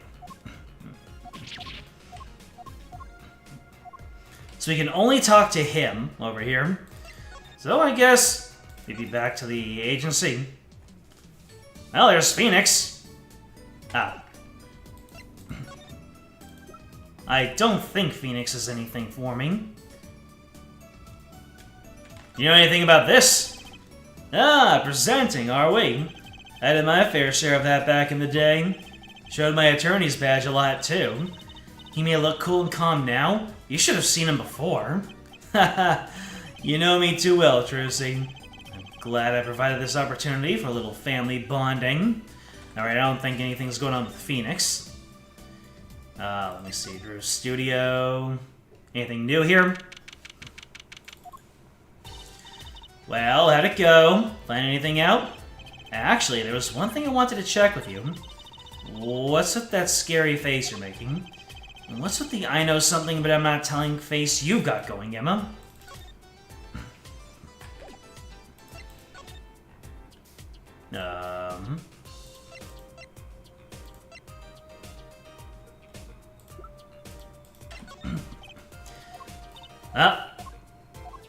So we really can't... Wait, what am I supposed to... Oh, wait. Yeah, he talked about the painting that was stolen. This painting came from behind that dresser. Ah, yeah, so... It was stolen, no? I was hoping you wouldn't figure that out. Do you think you could tell us a bit about this? I suppose it's what you think. Drew Measham was a forger. A forger? Oh dear. Looks like all of the defendants in these cases have some kind of speckled past to varying degrees. Phoenix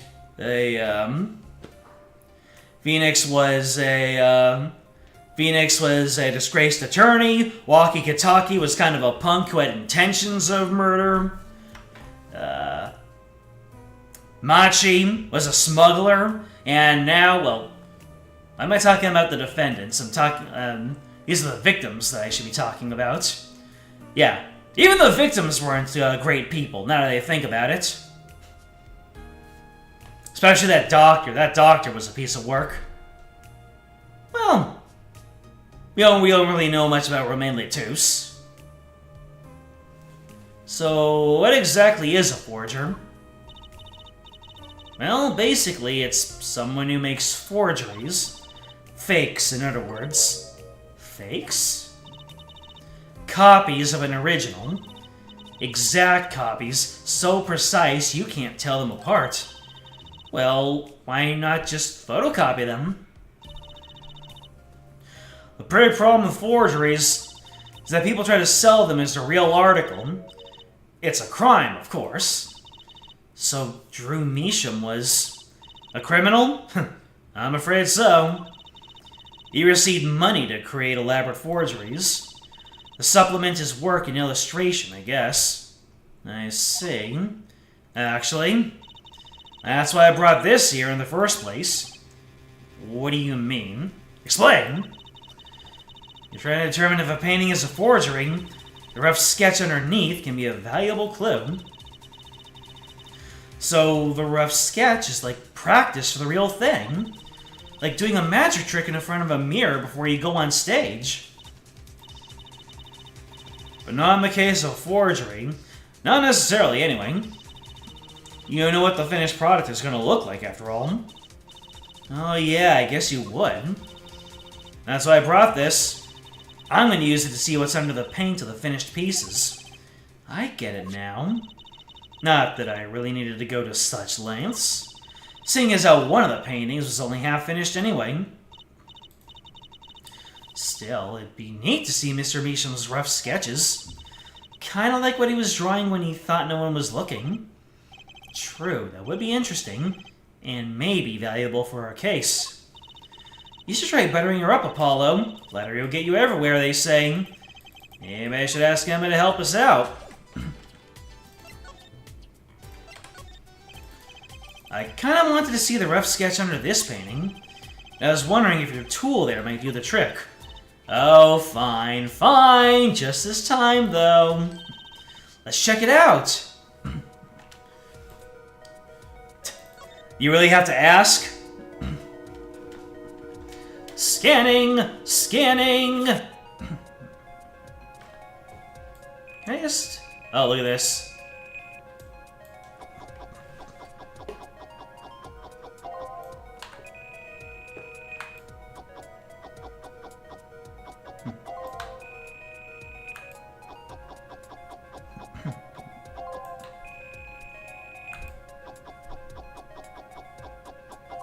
Oh.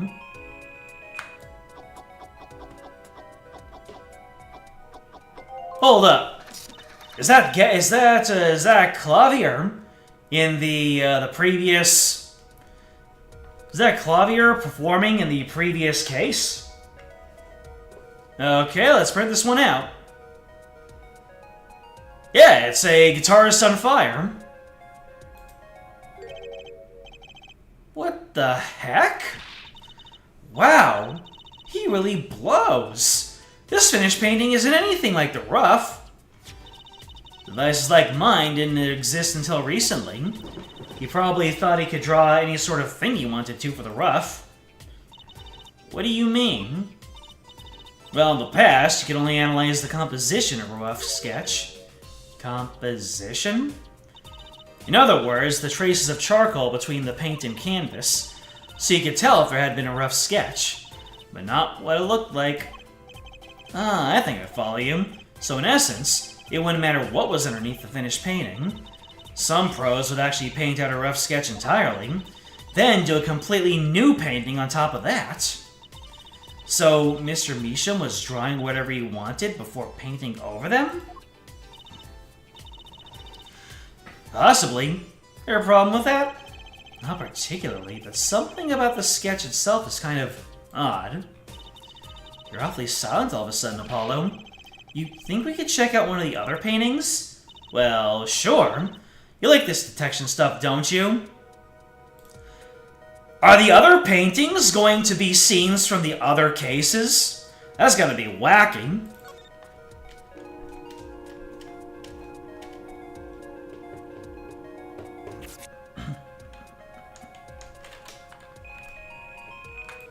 I think it is. I think it is going to be scenes from the other cases.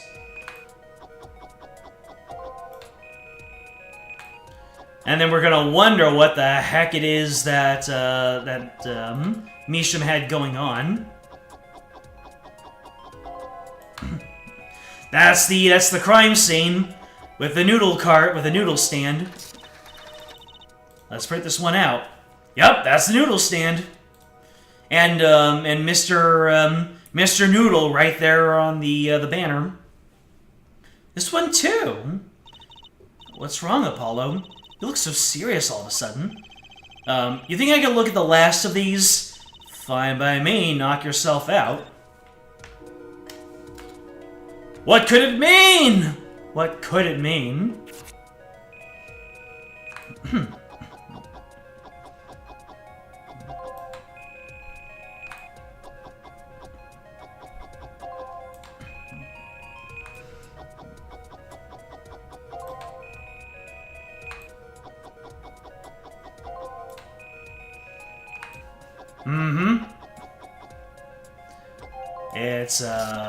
It's Phoenix and the victim playing cards.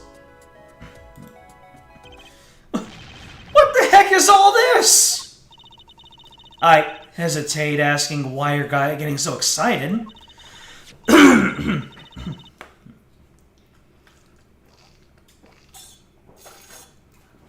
Pardon me. You sure your device isn't leaking some kind of strange radiation? Trucy, look at these 3 sketches. Do you notice anything?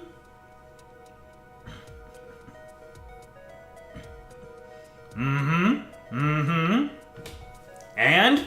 Boop. Ah! There! Now you're both white as sheets. What is going on? These sketches are of the 3 cases I worked on. What? The murder in the poker room at the Borscht Bowl Club. The dead man pulling the noodle stand. And then the events that transpired during the Governor's concert. What could it mean? How could he have drawn those things? And why? That's what I want to know. Wait, is Drew Measham your father?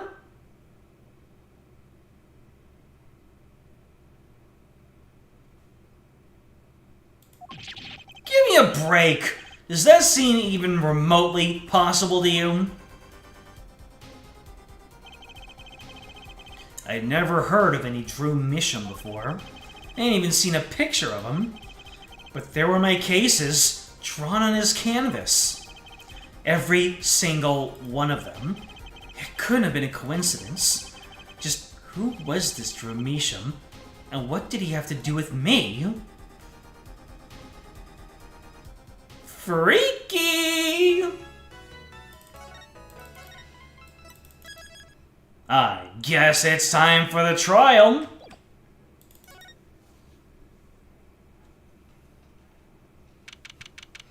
October 8th, District Court, Defendant Lobby. Good morning. So, you're Vera, right? I'm Trucy. Trucy Wright. That's right with a W, but not right, right? We're on your side. You can tell us anything. Please? Good morning. She speaks. Not bad, not bad. But I think you do better with a little smile, you know? You're so pretty. You need to sell yourself, you know? Trucy, let's take it easy, for starters.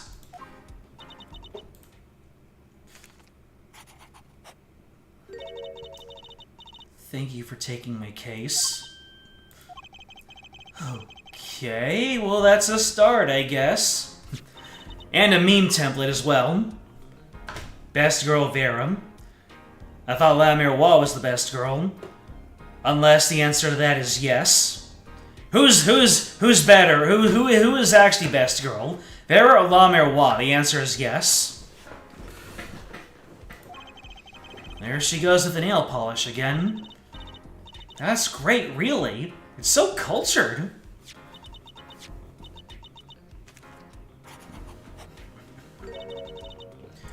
Want to try? Ooh, really? Women.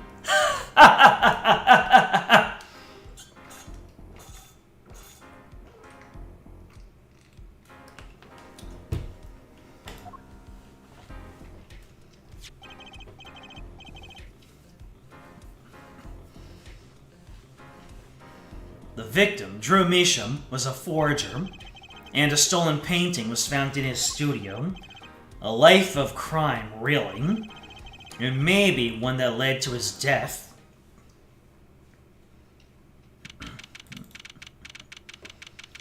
So, is the courtroom going to be the exact same? Yep. Looks like we're trying... We will now begin the trial of the Measham. Is the judge okay? His voice is all raspy, and he's looking around all nervous like. The repercussions of today's trial will, most likely, be felt for a long time, and may indeed alter our legal system forever. Today is a test of the jurist system, baby, and the first step towards new order in our courts. Daddy's secret mission. The jurists will function like a jury. It's hoped their inclusion will help the courts to better reflect the people's will. Why aren't there any jurists in the courtroom? 3 closed-circuit cameras watch this courtroom at all times.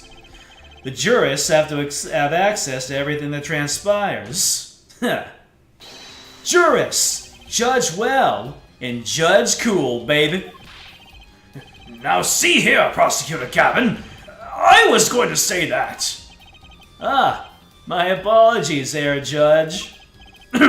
Jurists, today, judge today's trial coolly, if you would be so kind.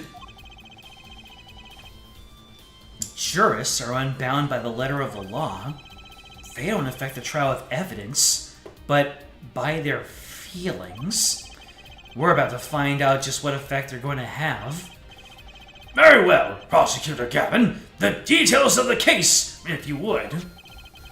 The victim is the painter Drew Measham. He was killed in his own studio. His coffee was poisoned. By whom, you ask? By none other than the defendant, Vera Measham. There wasn't any poison in the coffee. Achtung! Someone's been doing their homework. Indeed, poison was not present in the coffee, but on the mug itself. The mug? Residue was found on the rim, I see. The autopsy report describes the manner of our victim's death. The court accepts this as evidence. According to this report, the victim's death was caused by atroquinin poisoning, a chemical compound that does not occur naturally. Lethal dosage is amid 0.002 milligrams. A touch of atroquinin in the body is the touch of the Reaper's scythe, babe. Very well, Prosecutor Gavin. You may present your witness. I have for you today a simple man for a simple case. A man who witnessed the murder in its entirety. A journalist, no doubt. The witness will state his name and occupation, baby. Yeah, right. Well, for starters, my name's Spark Bushel. My job is a lone observer of the world. In other words, a freelance journalist, right? If you don't mind, I'd like to state something here for the record. Yes, Mr. Bushel. I dislike conclusions, specifically the aspect of jumping to conclusions. Preconceptions make park, sandbox, and endless desert a waste, end quote. But you are a journalist. You said so yourself yesterday. Well, that's true, yes. But you must understand, I stand before you today as a man with a dream. I'm offering you my testimony in exchange for exclusive rights to the story. Scoop turns Mr. Brushel into yeah, Mr. Brushel, end quote. Let's hear your testimony then, shall we? A simple case, eh, Gavin? For me, you the jury. Wait. Where did I put my sunglasses? Ah, dang it, where did I put them? Hold on a second. Ugh. Of all the times I actually thought to use them, a simple case, eh, Gavin? For me, the jury is still out. And then the editor puts in the CSI intro.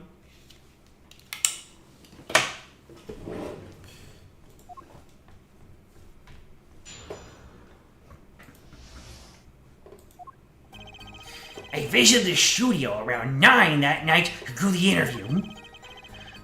The first outsider to enter the atelier, journalistic history made, end quote. His daughter brought us coffee right after we started. And you know what happens next? Star falls, end quote. No one else entered the room besides her the whole time. You don't say.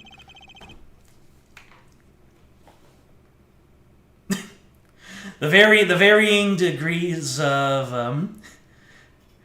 the duality or triality of humankind.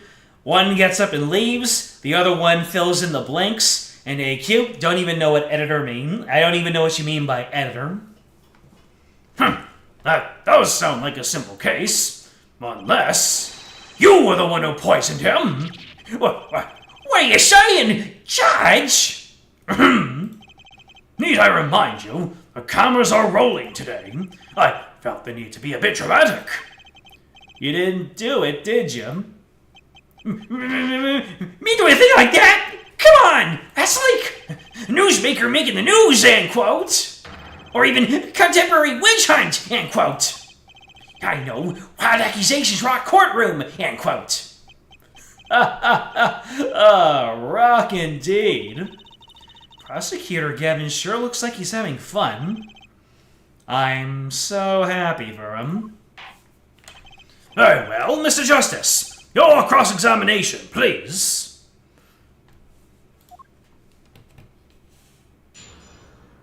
I visited the studio. Okay, so it's visited the studio around 9 that night to do the interview. And when was the estimated time of death? 9 to 9:30 p.m. Okay, that tracks. First outsider to enter the atelier, journalistic history made. His daughter brings us coffee right after we started. As you know what happened next, Star falls, end quote. No one else entered the room besides her the whole time. Let's see what else he has to say about that. Can you say that for sure? For sure? Sure, I'm sure. Drew's studio isn't a big place, kiddo. I'd know if someone else had come in. What if they'd been hiding in there from before? Even if someone had been hiding in the studio, it hardly could have poisoned that mug without anyone noticing. You think I, Spark Russell, would miss something as obvious as that? No way, Jose! He sure makes it sound exciting. I guess that's his job. There's only one moment we need to focus on, really. The moment when Drew Misham died? Exactly. There has to be something there. Alright. Tell me more about this falling star. What's this about a star falling? Star falls? Huh. It's like an old telegram.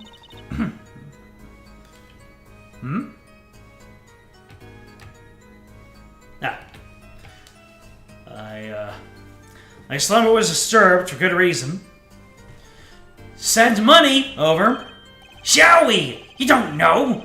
That's like a journalism code word. An important personage passes away. A star falls, get it? There's no gravity in space, is there? I wouldn't think stars could fall, really. Does this matter? Oh boy, here's good stuff. Good stuff. How about star breaks? Nah, axe punch.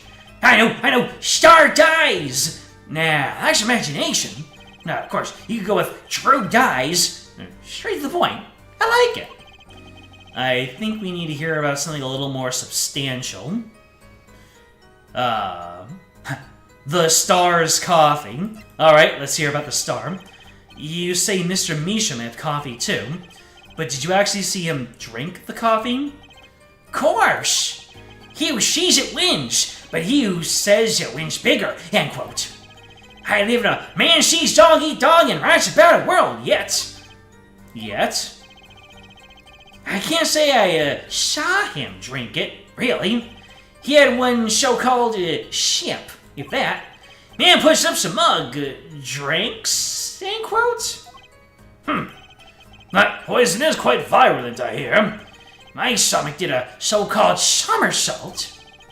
Since I'd gulp down that coffee without so much as a second glance at it. Wait, maybe something's there. Some kind of a so-called trick. Anyone want to venture a guess for the record? Does this guy have a pause button? Well, Mr. Justice, did you find that testimony valuable? So, he put his lips to it very briefly. Well, we'll see if, I'll say very important. The victim drank his coffee, then immediately fell over. Oh, yeah, because the poison takes time. It takes 15 minutes, so he wouldn't just drink and then keel over. He would drink, the things would be unassuming for about a quarter of an hour, then something would happen.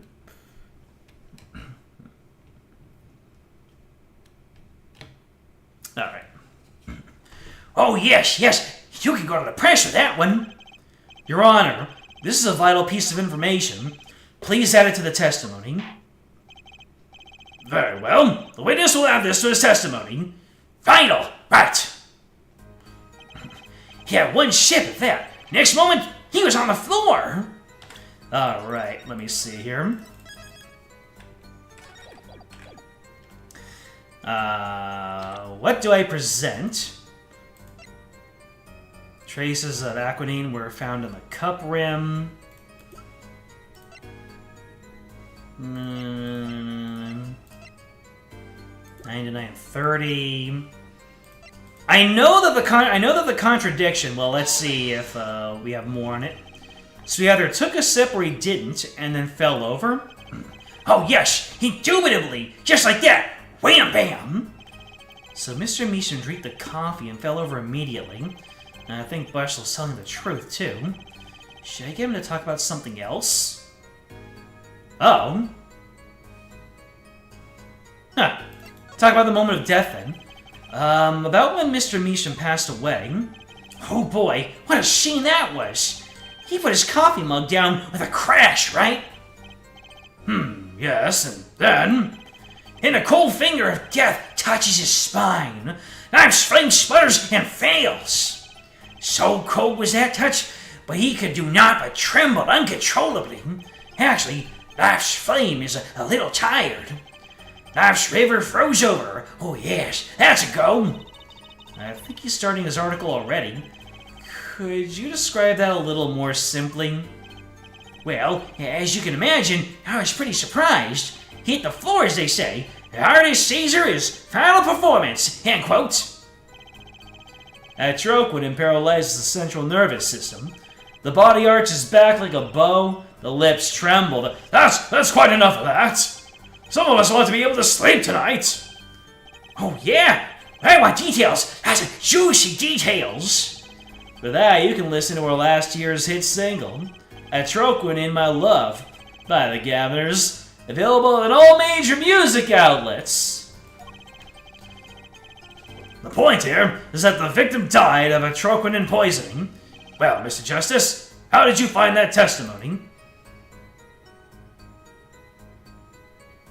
Well, I'll give it a try. As an account of the moment of the victim's death, I'd say it's very important. Please add it to the testimony. Very well. The court requests the witness add this account to his testimony. That was definitely death by poison.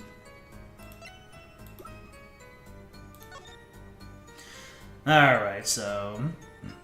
Cause of death, atroquinin poisoning. So there's no contradiction there.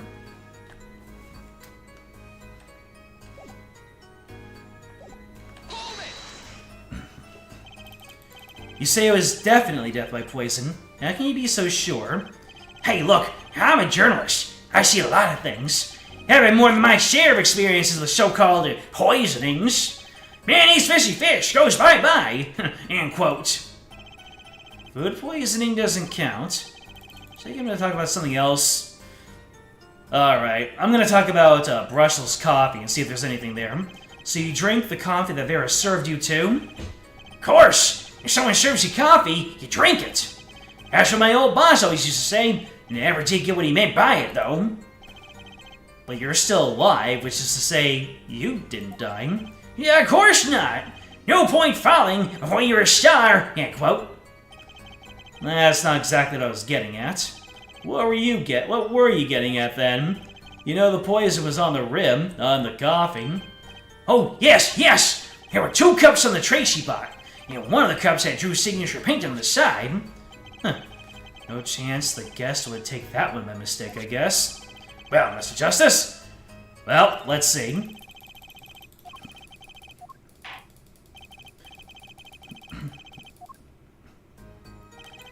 You drink the coffee too, but you're not dead yet. Let me see here. Is there a, scene of the crime? No, I don't think there is.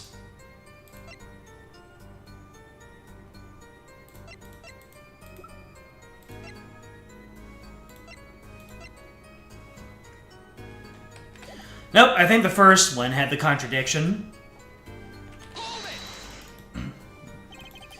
You sure you drink the coffee? Oh yes, quite.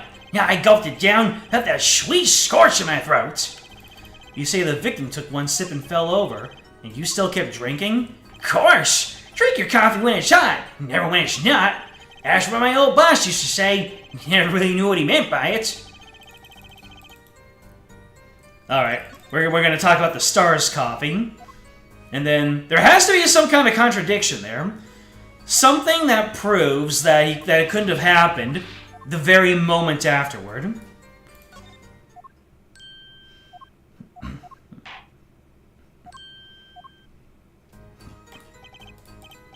The next moment, he was on the floor. Okay. So what do I have that talks about how quickly atroquinin acts?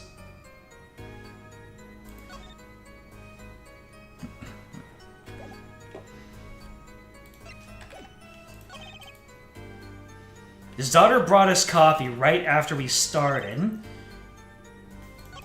You visited the studio around 9 that night. Let's see if there's anything different from here. 9 at night? Isn't that a little late for an interview? If the great painter Drew Misham says, come at 9 o'clock, believe you me, I go at 9 o'clock. At first, and it turned out last interview was such a prolific painter. Right. Can you tell us what it was like when you arrived?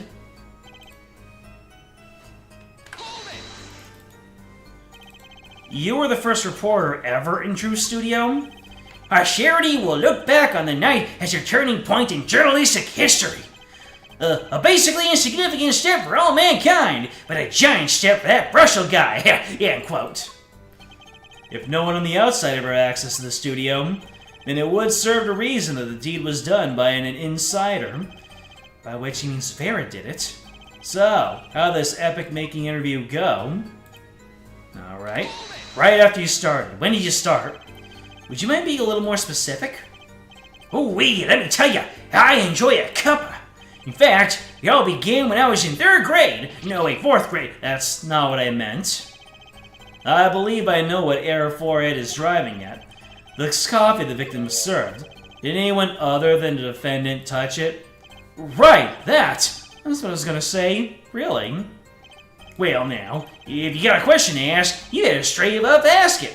That's what I tell all the new recruits, several times if necessary. Right for a grade schooler. That's my motto. Which isn't to say I can only write grade school level stuff, mind you. Who touched the coffee? You know.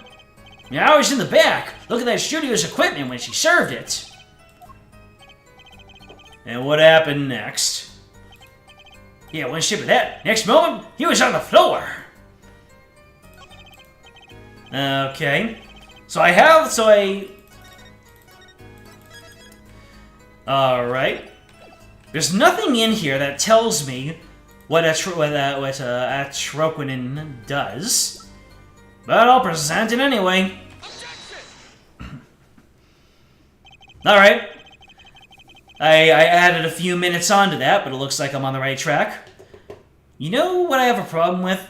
A particular property of the poison used, atroquinin. Oh, Prosecutor Gavin was quite clear about the poison. A lethal dosage of 0.002 milligrams paralyzes the central nervous system. If you drink that, even you, Mr. Justice, will be reduced to a quivering pile. Why are you using me as an example? Unfortunately, we weren't told everything. There was a vital omission in Prosecutor Gavin's information. I think Clavier set us up for this, and now he's looking on like, I raised that boy. An omission?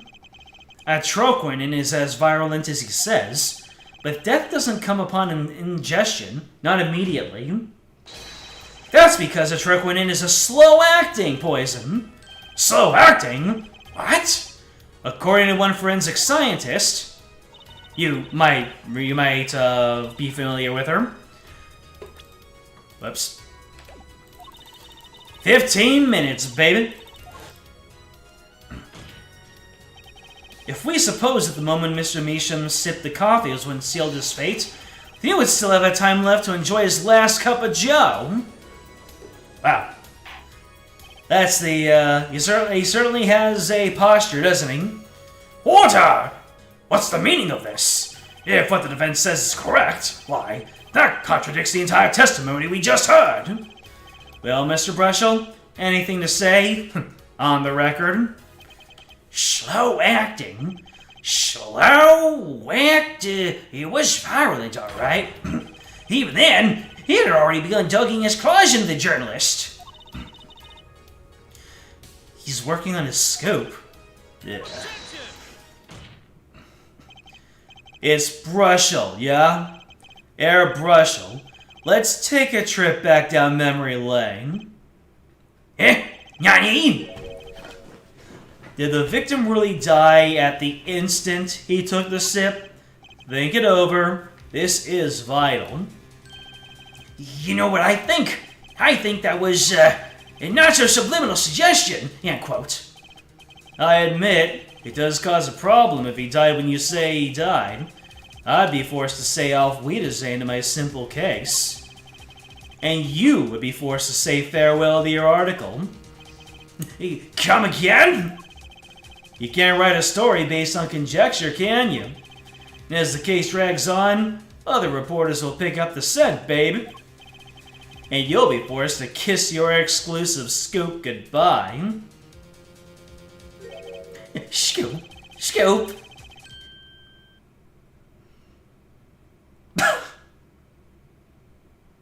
I forgot about this animation. It's important to brush your tongue, but don't use a toothbrush on your glasses. Look, wait, just wait a second. Just 1 second. We're watching, we're waiting. Out with it. I think I just recall the so-called important detail.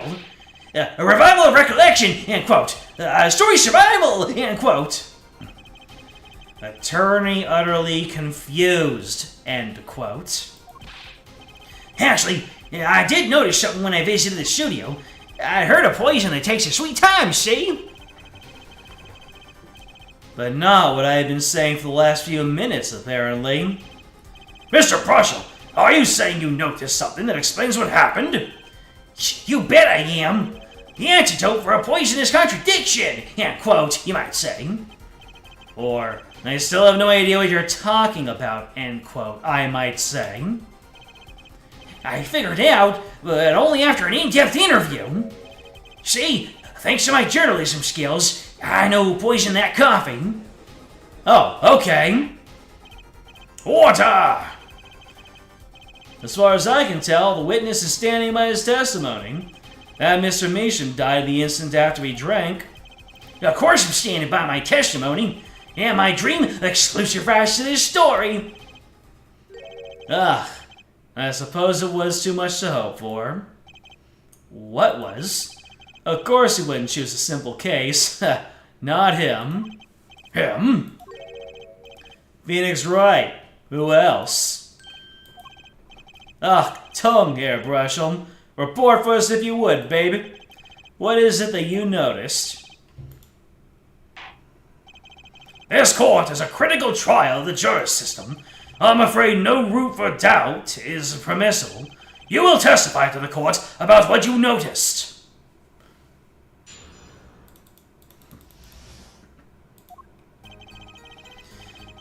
When I arrived at the studio, Mr. Measham was at his desk. He seemed to be writing a letter, but he quickly sealed the envelope. I thought nothing of it at the time, of course. Now that I think about it, what if he was writing a suicide note? There's a different angle. A suicide note? Yes, he had this look on his face. Man's face inscrutable as a quadratic equation, end quote. Suicide? Oh, poor Mr. Measham. That means Vera's innocent. Would someone commit suicide in the middle of an interview? Oh. Very well. You may begin your cross-examination.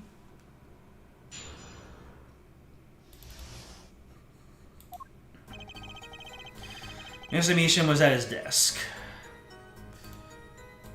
Let's see here. He seemed to be writing a letter, but he quickly sealed the envelope. But nothing at the time, of course. Now that you think about it, what if he was writing a suicide note? He seemed to be writing a letter. Let's see more about this letter. So he put the letter away when he saw you. Early reporter gets the worm, end quote. That's my secret. I'm not sure I follow. It's the night of the interview. I arrive 15 minutes ahead of schedule. The handle turns, the door opens, and I barge in. Are you sure that's okay to do? I mean, isn't that unlawful entry, really? Mr. Measham sure seemed to think so. You should have seen him. He crammed his letter in that yellow envelope as fast as he could. I know his secret when I spot one, and that was one. It does seem significant. Well, Mr. Justice, I wonder. It does have the ring of something important. Defense find this testimony vital, Your Honor. Very well, please add it to the testimony then. Why not? My account comes free of charge, baby. Don't imitate my verbal tics, please. Sorry. It was a yellow envelope. I heard it was at the scene crime. The crime scene, even. Yeah.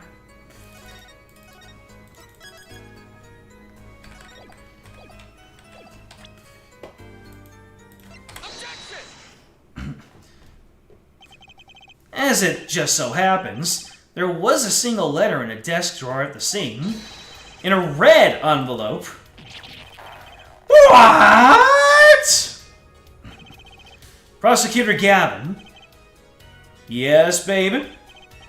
Was the yellow envelope found at the scene of the crime? Unfortunately, no. But, Air Forehead, it's easy to mistake the color of an envelope. I guess, but not this envelope. You see, it was postmarked already, 7 years ago. Well, Mr. Brushel, yeah, I can explain that. Drew, right, he wanted to get the letter in an envelope pronto. Get out of sight of my beady eyes, right? So he grabbed the nearest envelope and crammed away. And what about the whole red and yellow contradiction, chump? Well, Mr. Justice, have you anything to say to the witness's claim? That night, the victim put a letter he had been writing in a red envelope.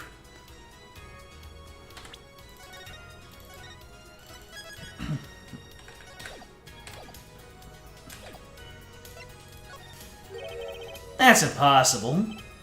Ah, I like your expression. So full of confidence. It's simple, really. As it just so happens, The defense team investigated the contents of this envelope with the assistance of a forensic scientist. Ho, what? Note this letter is addressed to Drew Measham. Yo! Why would he address a letter to himself?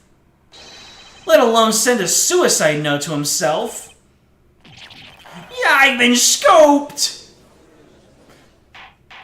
So trying to summon the FNAF fandom. Order!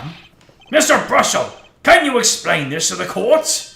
Oh my, my. How could I have forgotten? I suppose this happens to the best of us. Reporter gets old, forgets lots, end quote. I'm still waiting for an explanation, Mr. Brussel. Well, the Brussel theme.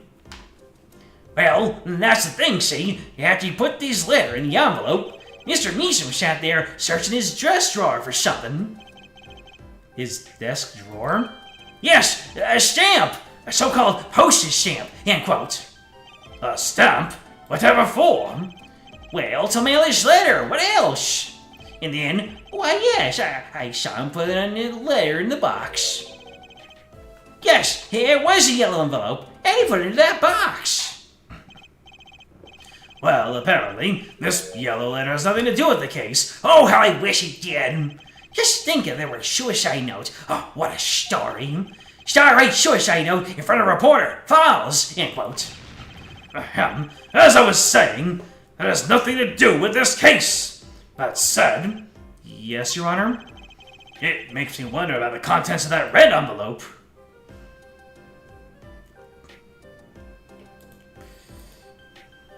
There it is. We've read it before. The 100K. Talk about it to no one. $100,000 is quite a good deal of money. So, this is from 7 years ago, yeah? So, am I finished? Here, I mean, am I finished here? I was thinking of, going home. Start writing. Is he finished here? No objection! I hate to state what should be pretty obvious to anyone, but when you catch the scent of a story, you make that, rather unique face. Come on! Your attorney has active imagination, little else, end quote. Even I noticed something, and my eyes aren't what they used to be. You know, I'm starting to understand what all this perceiving stuff is about. Judge has active imagination, end quote. Please, continue with your testimony. Tell us about the scent of a story. Hey, I'm the one asking the questions here, usually.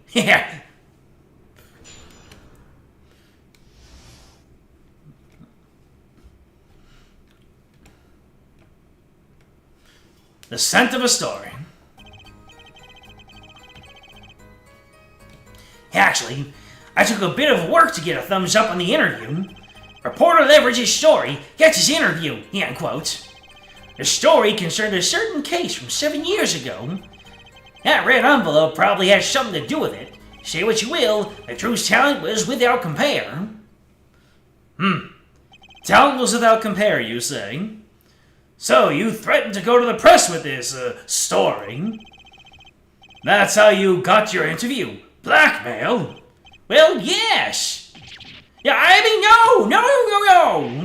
It wasn't exactly black. Something wrong, Mr. Bushel.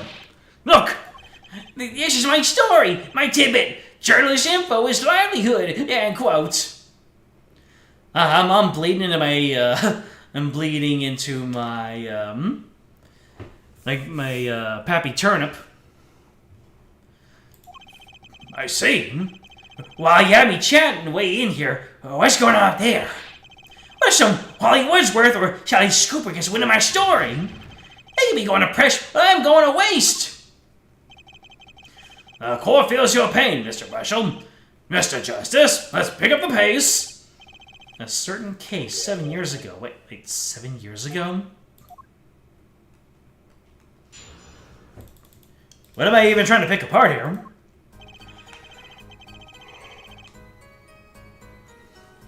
Took a bit of work to get a thumbs up in the interview.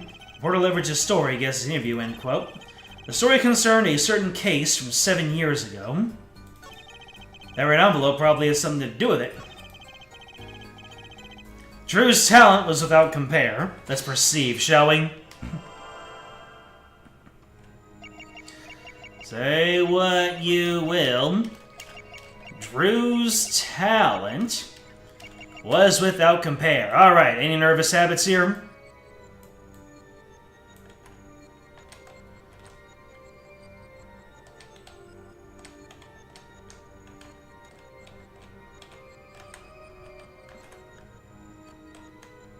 Yeah, because I'm thinking is that, we know that Drew Measham was a forger.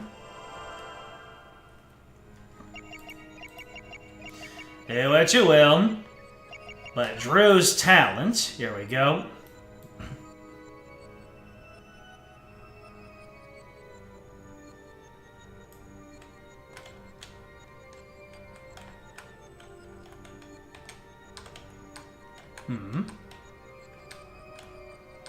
Or maybe this isn't it.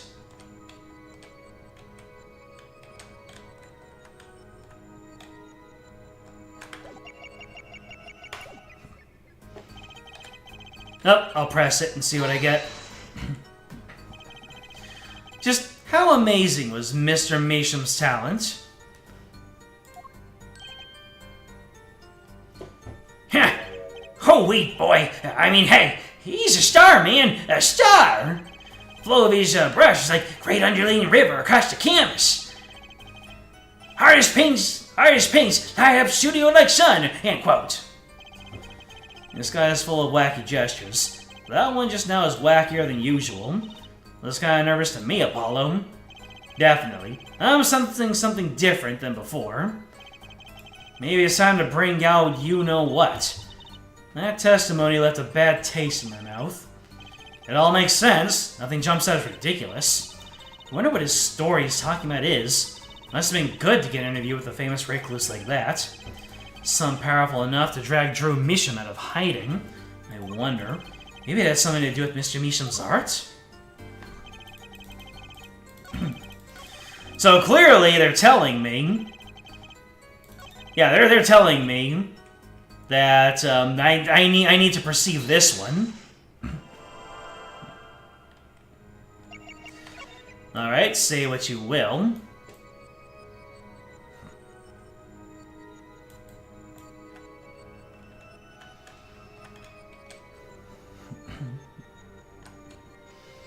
Unless it isn't this particular bit of dialogue.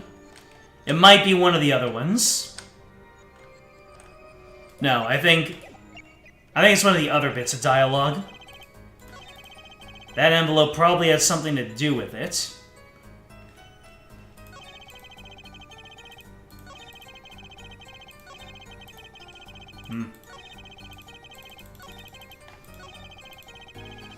The red envelope probably has something to do with it. Okay, let's see if we have something going on here. That red envelope probably had something to do with it.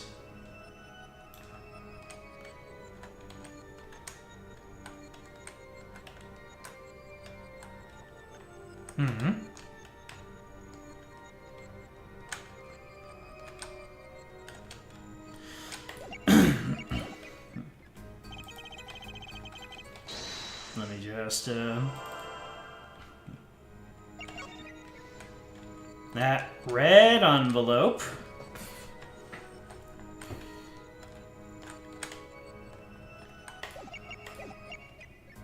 That was on the right one initially?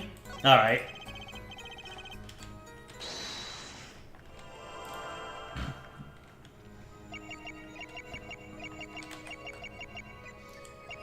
Alright, Drew's talent.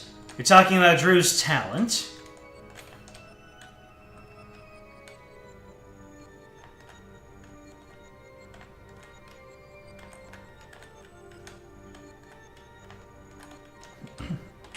Oh no! Didn't mean to do that!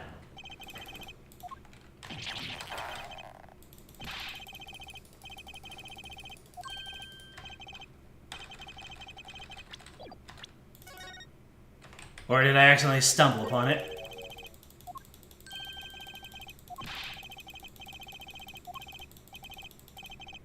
You're fine. Alright, I didn't mean to do that. Did I mean to do that?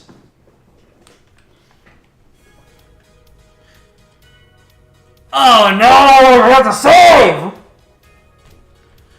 Alright. Looks like we're going to be doing a whole lot of re-going through. I forgot to save!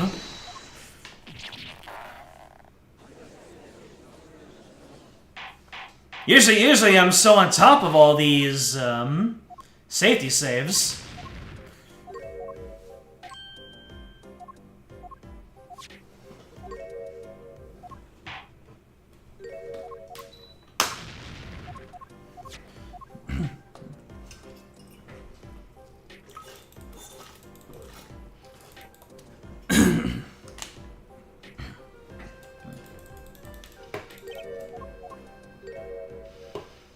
I don't know why the text is allowing itself to skip all of a sudden, but I appreciate that.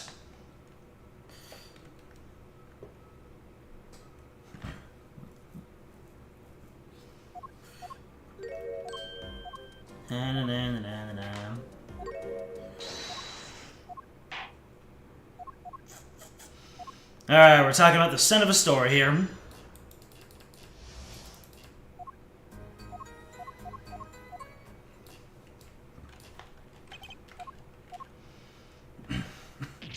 Talking about blackmail.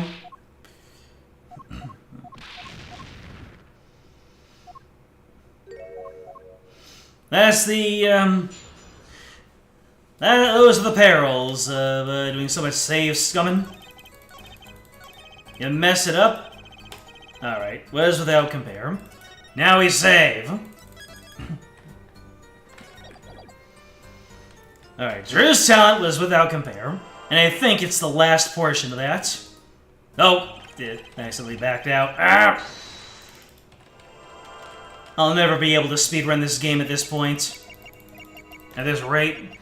Say what you will, but Drew's talent is without compare.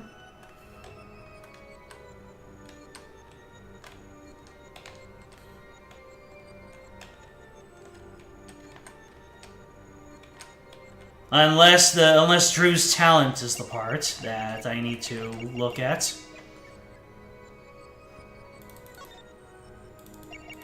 Because his talent is not in painting, it's in forging. But Drew's talent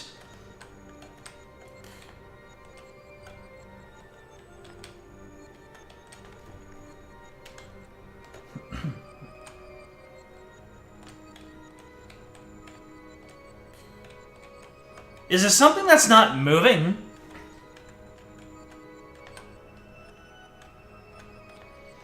Does something change? Like, something in his pocket? Alright, we'll hear again. Say what you will, but Drew's talent is without compare. There's not the toothbrush. Say what you will, but Drew's talent was without compare. Is it the pen?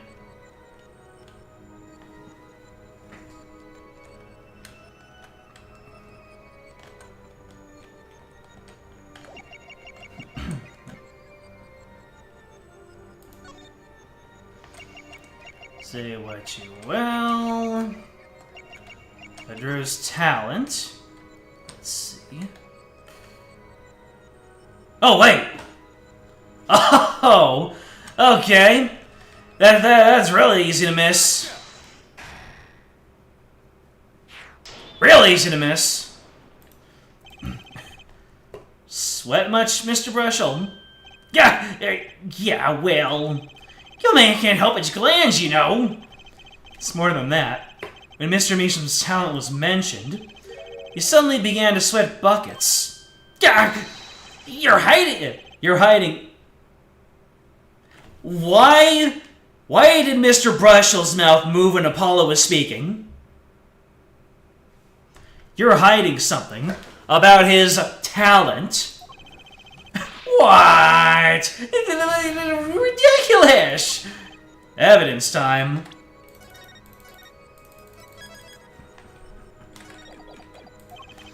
Let's show where Mr. Meesham's true talent lay. Just so happens I have evidence showing the talent mentioned in that letter. Is it the stolen painting or the one he was trying to make? I'm gonna guess it's the stolen painting. This painting was found in Mr. Meesham's studio. Yeah. There are two problems with this painting. The first is it wasn't painted by Mr. Meesham.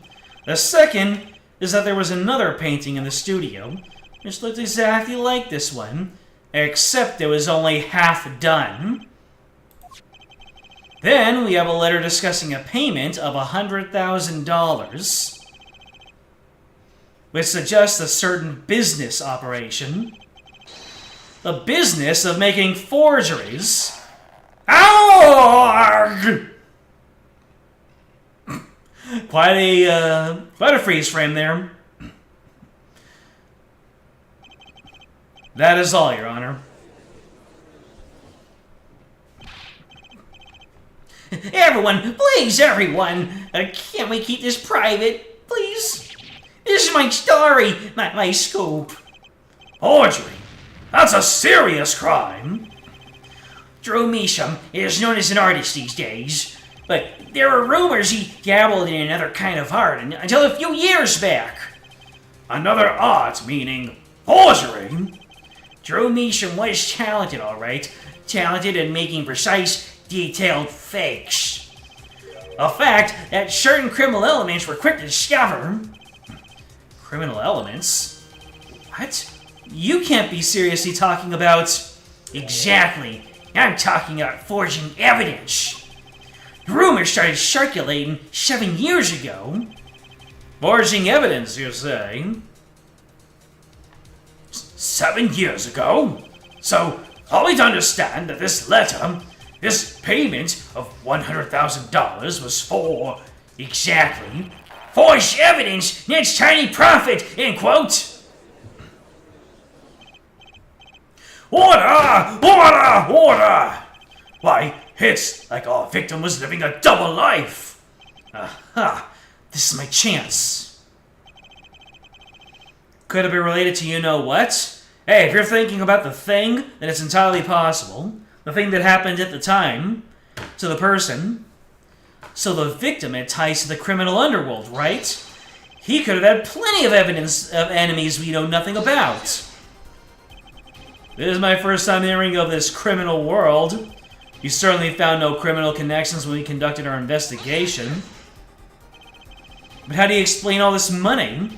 You have to admit there's a possibility of some illegal activity here. Oh, the objections are flying back and forth. But there's no proof tying this letter to our case. Our case was and remains simple from the beginning. Only the defendant could have poisoned the mug that night. And you, of course. Hey! The only thing I poison is my pen when I'm writing reviews. Mr. Brushell, your testimony to this point has been quite unreliable. It doesn't speak well of your reporting acumen. What are you talking about? My journalism's rock solid. Journalism's so solid, you can stand on an elephant. You stand an elephant on it, end quote. In any case, let's hear a summarized recap of your testimony. If we can ascertain the situation from the studio from that recap, the trial is over. Apollo, what's he talking about? The cross-examination showed that Mr. Brushell didn't have reason or means to poison him. As long as there's no other suspects, then the killer had to be Vera, that's what. This next testimony is our last chance. Mr. Brushell, your testimony, please.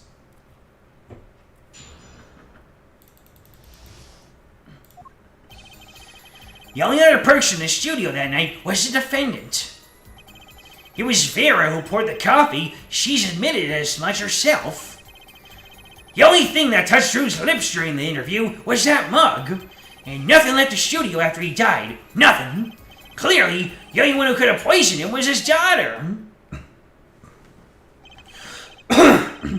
Nice testimony. Clear, succinct, and without room for doubt. Yeah, yucks. You really think so? I believe this clarifies the situation that night. Very well, Mr. Justice. You may begin your final cross-examination. Right. I still have one trump card left to play, and I won't let this trial end until I use it. I think I know what I need to present. Okay, so the defendant. She poured the coffee, that's fine. The only thing that touched Drew's lips during the interview was that mug. Are you sure about that? Well, to be really precise, I was busy gobbling mint candies the whole time. One of those candies might have been poisoned. Yet at the time of the autopsy, no fresh fragrance of mint filled the room, and no mint residue was found. It was a long shot anyway. Don't tell me you're still trying to prove this. You think the victim ate, drank, or otherwise ingested something other than coffee? Well, Mr. Justice, if you have some proof, the possibility is there, I can feel it. Just maybe not prove it, not yet. Impossibility isn't going to cut it, not now.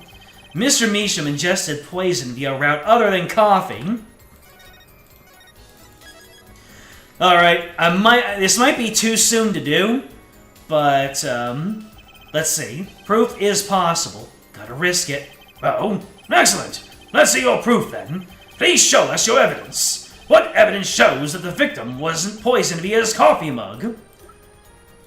This tiny frame, baby! The music continued. I'm wrong.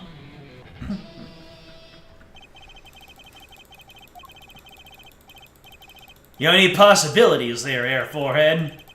You also know that every proof has a moment. Perhaps you're a bit early. I can tell you we know at this point. The victim put nothing to his mouth but that coffee mug. Another hole in this case needs plugging before you can prove anything. But first things first, better recover a weak spot before I try it again. Ah! There was no penalty. How about that? Nothing left the studio after he died. Nothing. What about the yellow envelope, huh? Yep, as sure as can be. Well, with one exception.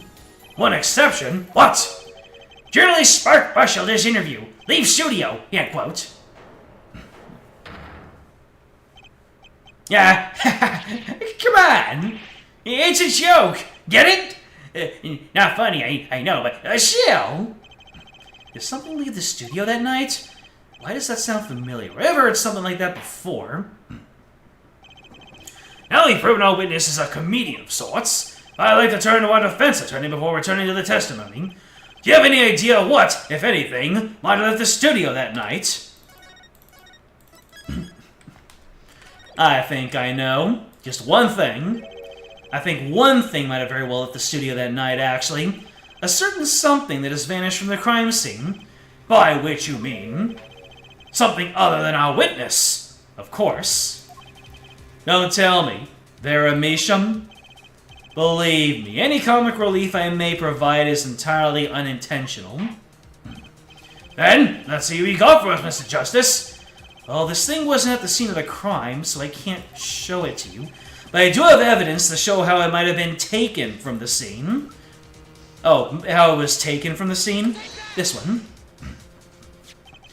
This is the only link between that studio and the outside world. Letterbox.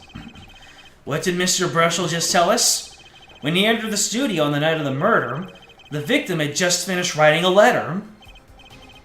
Yeah, I said that, and yeah, it was true. Furthermore, you went on to tell us that he put the letter in a yellow envelope and put it in the letterbox. Oh! But that very same letterbox was empty. In other words... That night, the yellow envelope disappeared.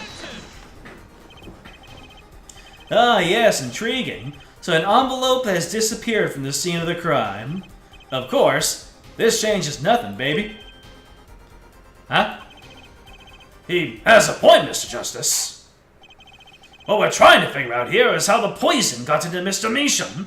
Is it really important that this envelope the witness says he saw disappeared? Well, if it did disappear, then something did leave the studio that night.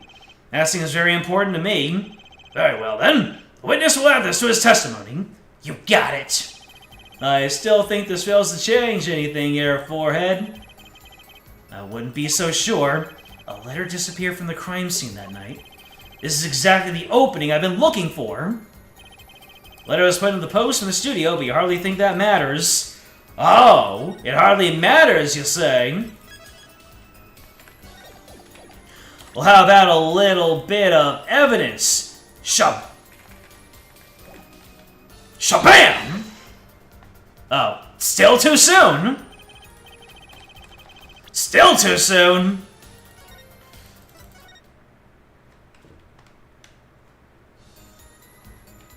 Alright, I'll press it. Nothing could be more serious for an envelope than an envelope disappearing from that studio, and you were hiding that fact from us.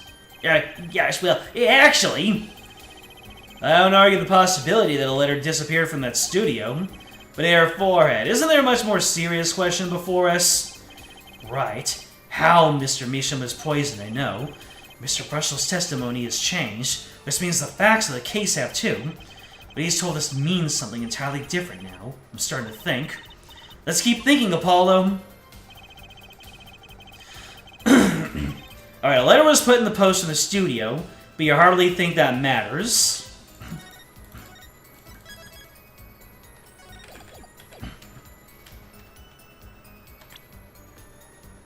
But you hardly think that matters.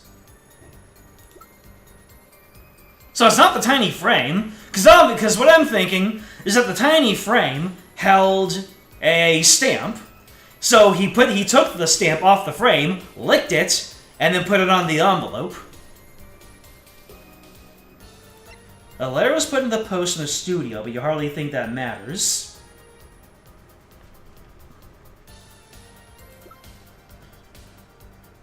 What contradicts this? Unless the, let's see, clearly the only person was his daughter. No, was that mug. I think I already pressed this one, and that's what brought us this one. Yeah, so... Is there anything new from this? Okay, no.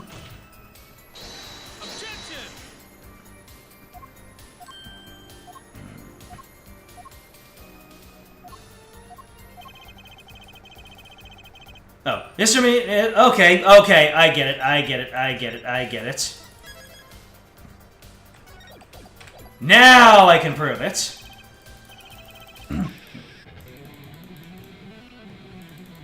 Now the evidence is relevant.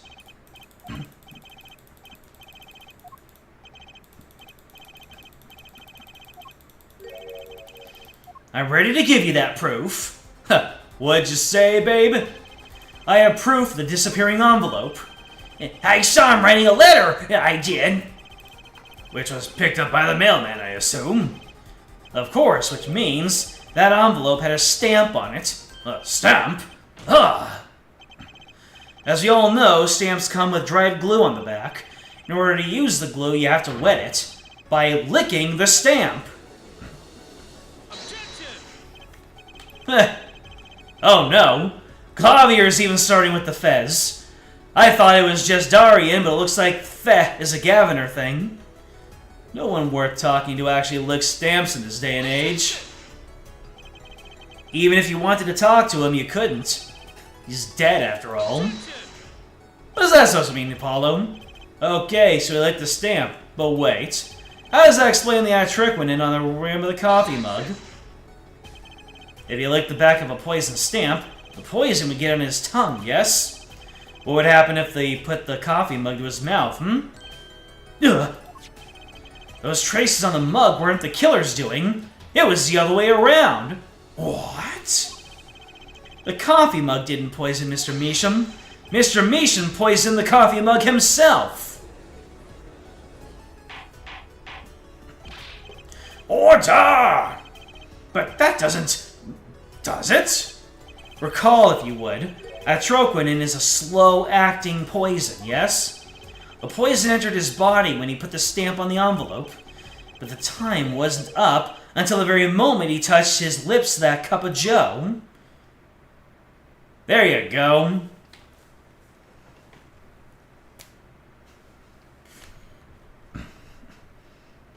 Oh yes, that all makes sense. I'm something to story off of this. You have something to add, Mr. Brushel? Uh-oh. His nose is picking up another scent. As I believe I mentioned earlier. Well, that's the thing, see? After he puts his letter in the envelope, Mr. Measham sat there searching his desk drawer for something. Ah, yes, a stamp, so-called postage stamp, end quote. But you know, I don't seem to remember him finding one. Maybe he'd just run out. Incidentally, we searched the desk drawer at the scene of the crime. There were no stamps. Not a single one. That does pose a problem. How will you prove that the stamp was coated with poison? Actually, I'm glad no other stamps were found. Makes proving the stamp he used was poison possible. Ha ha! Good show, good show. You can't even prove there was a stamp in the scene in the first place. Well, let's hear what the defense has to say anyway.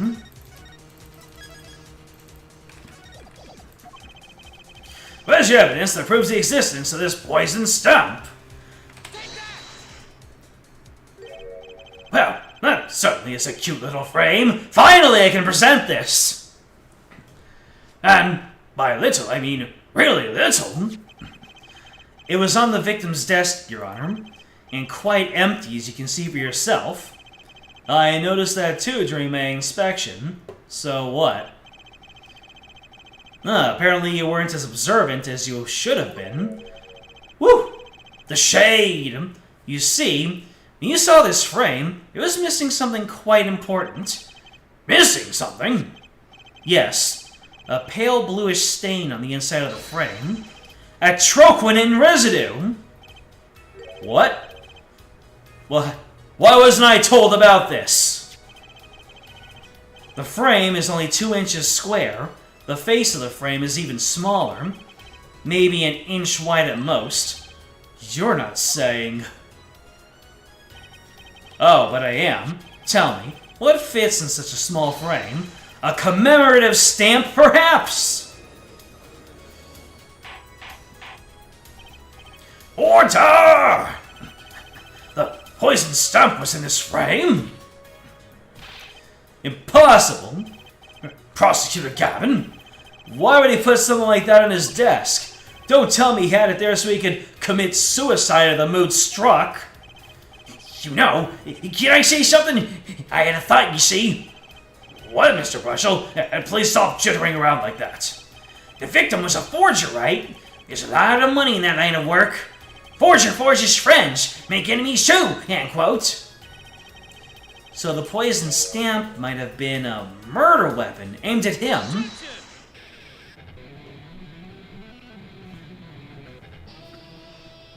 Alright. He goes one animation right into another. Oh, rich. That's rich. Leave the ridiculous slights of fantasy to the Governor's song lyrics, please. Finally, something we can agree on. The stamp was a murder weapon? Nonsense. Murder is a simple business. Why? Who would go to such lengths? No one. Oh? I disagree. Come again? Recall, if you would, the victim's reclusive lifestyle. Drew Measham hid from the world. He avoided meetings. His only contact with the outside world was the mail. The mail? Now, if you wanted to kill someone you couldn't meet, but you knew read letters, a stamp would be the perfect weapon. Ridiculous! Where's your proof? I want proof. I'm so fed up that I didn't even play my animation. My hand was just right there from the beginning. Show us evidence that this poison stamp was sent to him as a murder weapon. I might not have evidence per se.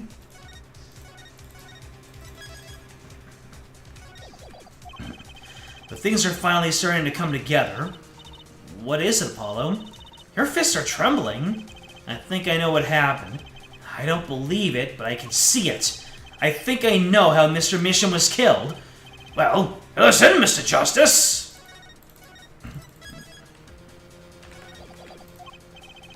A certain piece of evidence points to the truth, Your Honor. I can show you how someone with the intent to kill sent Mr. Measham the stamp of death. Someone with the intent to kill? I mean... Alright, I am completely out of my depth with this one. I have no idea.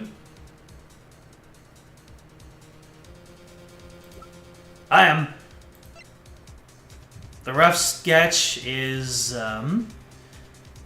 maybe it's this one.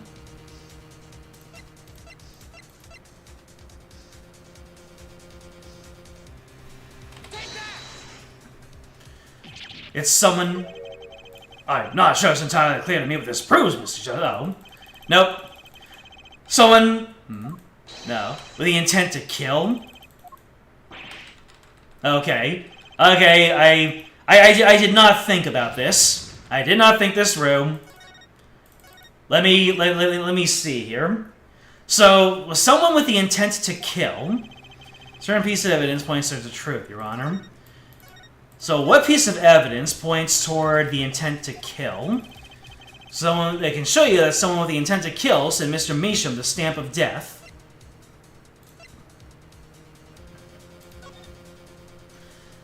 Let me see.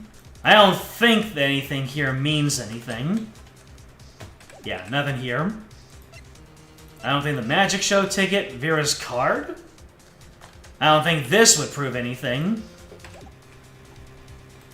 Not the coffee mug. Maybe the hidden painting? Alan Dixon's desk drawer containing 2 sheets of writing paper. Oh! Because there was a vague threat in this letter. There was a threat in this letter. Yeah, okay. Isn't this the envelope? The one from 7 years ago? Think about the text of the letter again. Yeah. I completely knee-jerked that initial presentation. I thought that someone that he was making forgeries for was, wanted to kill him. But that didn't really express intent to kill. There were 2 pages in the envelope. This is page 1. I need not remind you to speak of this to no one. This is page 2. A threat, it looks like to me. I want you to draw attention to one phrase in particular. Send in the enclosed envelope with the enclosed stamp within 3 days. The enclosed stamp, Your Honor. Ugh! In other words, if I have this straight, the stamp, poison, not the stamp, like gasp, end quote.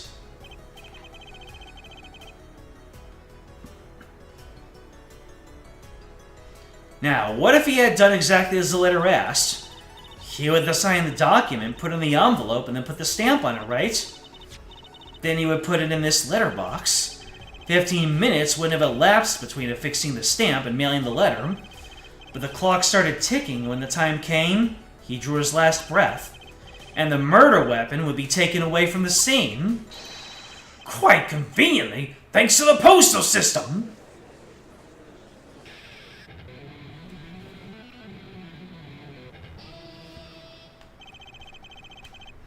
And players are planning to clean up 7 years ago. Such a splendid imagination you have there, forehead. Let me confirm one thing with you, if I might. So this poison stamp was inside this envelope from 7 years ago. Is that what you'd have us believe, babe? Really? Well, it is a little bit of a stretch, but there's a possibility. Yes, a very small possibility. How small, I wonder. A poison stamp in this envelope? A stamp that then became a murder weapon? How do you intend to prove that's this seeming coincidence? Well... It was 7 years ago and we don't even know who sent that letter. And your answer is silence. I see. Very well. I move to... It's not... Uh-oh. Uh-oh! We got a fellow German speaker.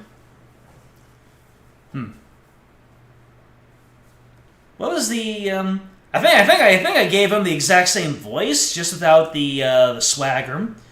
Not nice to pick on the Fräulein, Clavier. Well, well. Emma? I retract that well. Well, like my Christoph Gavin impression? Did I sound like him? Don't quit your day job. Don't you have a crime scene to be looking after, Fräulein Detective? You were planning to clean him up 7 years ago. You would have licked the stamp 7 years ago. The person who got the forgeries done was cleaning up their tracks. So what you're saying is, right answer, wrong equation. I'm just full of that in this playthrough, aren't I? Someone had to come dig you all out of this mess you're making of this case. Mess? You know, none of this would happen if you trusted in science a little more. You can find out if that stamp was in the envelope easy. Care to explain yourself, Fräulein Detective? Learn me what you want, but science is on my side. It's all in the residue, right? That's right! The poison detection spray. Produce the red envelope at once! You can open it on the authority of the court. Let's see here. Ah, here it is. That went a little bit better than the first time I tried using it. Well, would you look at that? No mistaking it. That's a troquinin residue. I don't believe it. A murder weapon from the past. Now, 7 years later, it bears its fangs at last. Absolutely outrageous. Tell me why. Ain't nothing but a heartbreak. Tell me why. Ain't nothing but a mistake. Now number 9. Why did this murder take place 7 years ago?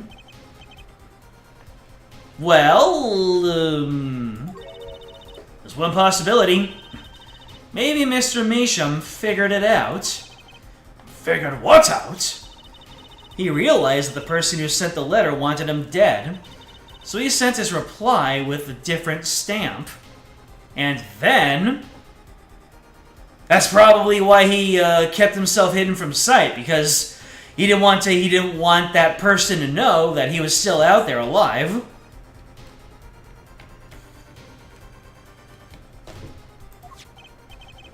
And put his decisive evidence in a frame.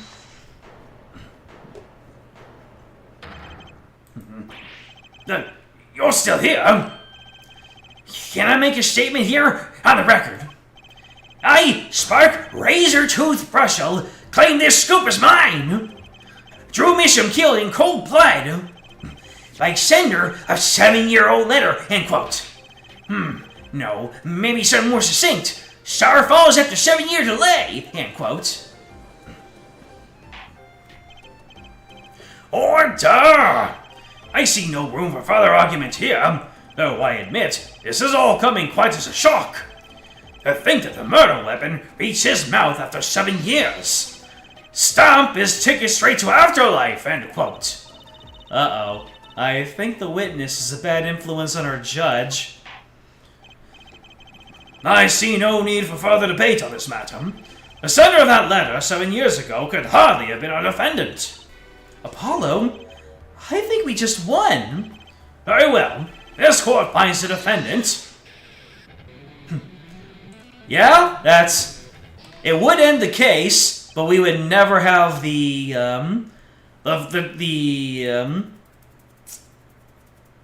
truth of the case. We still haven't discovered. Is this the bright future of our legal system? Prosecutor Gavin? A ticket to the afterlife from 7 years ago? Tickets for Gaviner's shows are invalid after 2 weeks. But it doesn't make any sense any other way. It blows my mind that so many people haven't noticed this. There's a fatal contradiction in Air Forehead's claim. A contradiction? I'm the one who finds contradictions. I don't make them. A poison stamp was placed in this envelope 7 years ago, whereupon it was framed until now. If that's the case, then why would Drew Misham have done what he did? Emma explained that. He must have realized it was poisoned. Therein lies the rub. 7 years ago, the forger Drew Misham sensed the trap and put the stamp in the frame. I don't debate this, but this begs the question, why 7 years later did he use that stamp on the night of the murder, baby? Surely you don't mean to suggest Mr. Measham simply forgot. He put the murder in a frame on his desk for 7 years and forgot? You expect us to believe he sprayed the trap on himself, baby?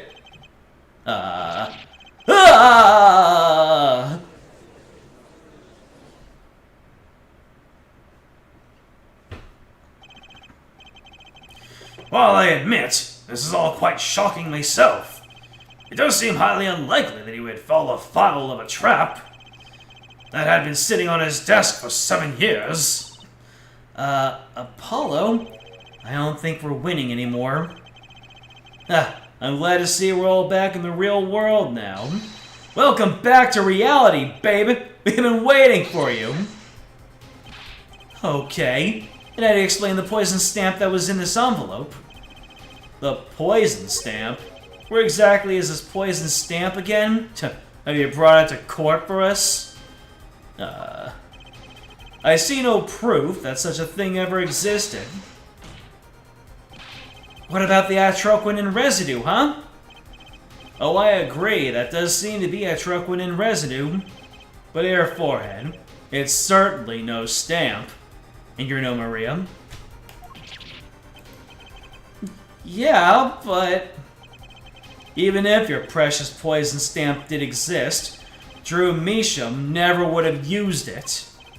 That is all, baby.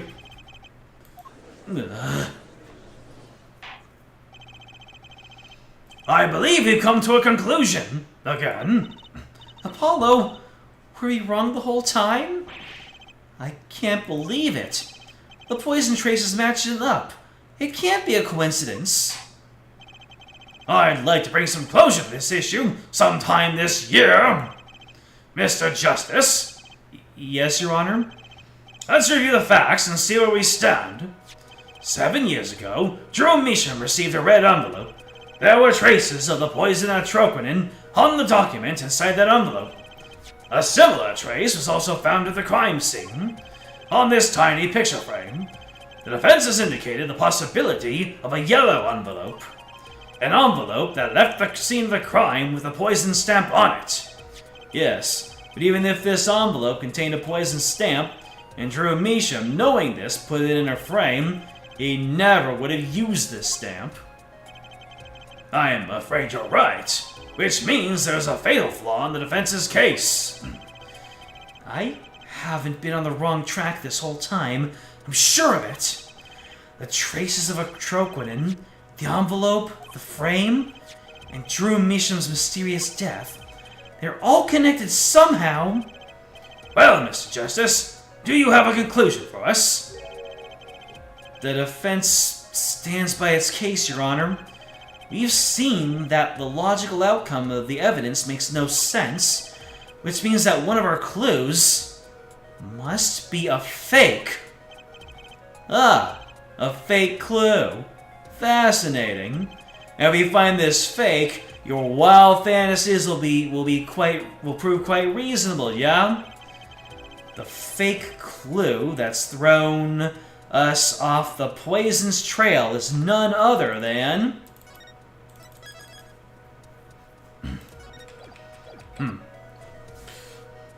The red envelope, the frame, or Drew Measham. Oh, well, it's the red envelope, probably because it's been resealed.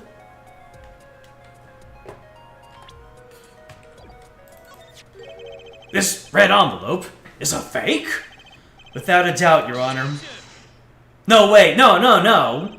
The stuff inside would be fake, then. What? Yeah. What is it on that envelope? The frame and the coffee mug. They're all connected somehow. You can hear it already. Looks like the fake was you, Air Forehead. Now's no time for wallowing in self-pity. Let's get thinking, Apollo. The fake clue that's thrown us off the frame. This frame is the fake clue. Without a doubt, Your Honor. And, yeah, okay. So then, did he fake his death or something? Okay. Alright, I have absolutely no idea. I don't know why Drew Measham is the fake, but we're gonna see. The victim was a fake clue? I'm afraid I don't understand. I'll explain. We have an envelope, a frame, and a mug linked by poison. That all makes sense. What doesn't make sense is the victim himself. Congratulations! You have completely lost me, baby. So the fake evidence is none other than the master of fake himself, the forger. Makes a good story, I'll give you that. You think that there would have been some input from Brushel when mentioning a story? The fake clue, fakes, forgeries. Ugh! I know that face. That's the I just had an idea face. I don't know if I'm right, but I'm going with it anyway. What if our forger is the fake? Come again? 7 years ago, our forger sniffed a trap and stepped aside. 7 years passed. Now the forger stumbles into the very same trap and dies. Why? That's what I want to know. Because the forger who was killed was a fake. Here we are again. The victim was a fake. One forger smelled the trap. One forger fell into the trap. That's two forgers, and one of them was a fake. Order! So you're telling us that Drew Measham, the victim, was a fake? Well, if he was the fake, who was the real forger? You better not be claiming there was some kind of switcheroo. I'm afraid you're going to have to back up your story, Mr. Justice. Show us just who the real Drew Measham was.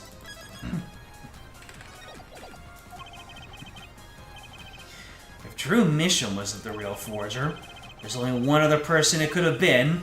Understood, Your Honor.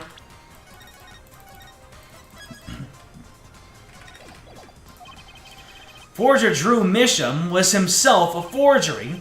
The real forger was... Eh? Who could it have been? Oh, wait. Valent? So... Because Valent is already a weaver of illusions.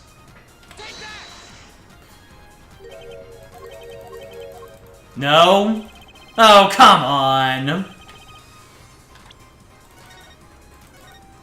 Although, I could have sworn Valent was involved in there somewhere. No, I'm mixing things up. I am very much mixing things up.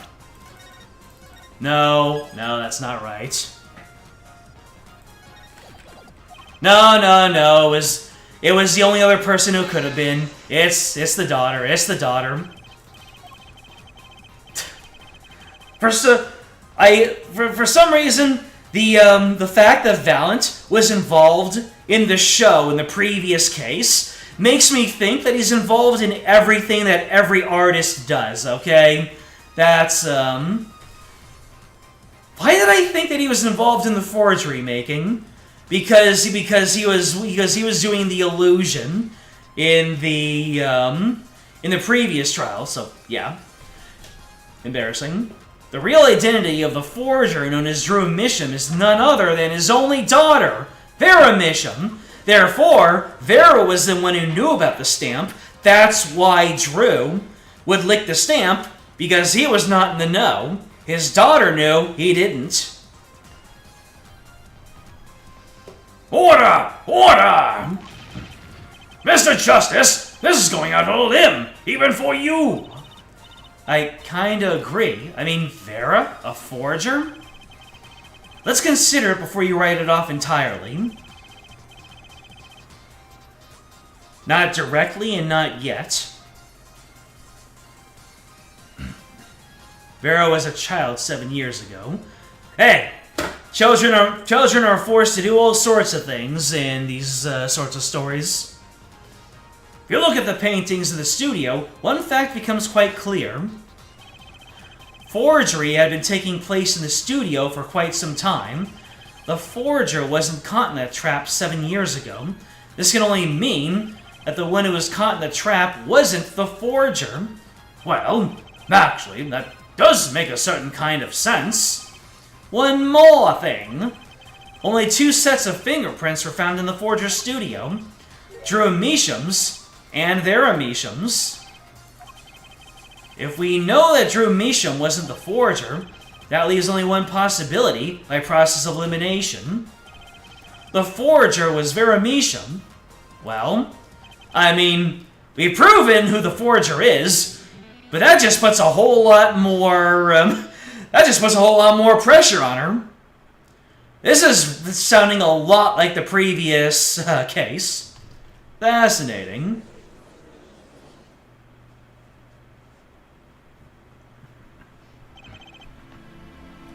Vera Misham, you've been paying attention to the trial so far.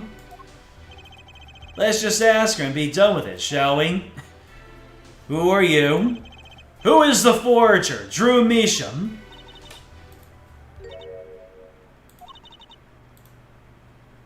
Ah, she's Wilton.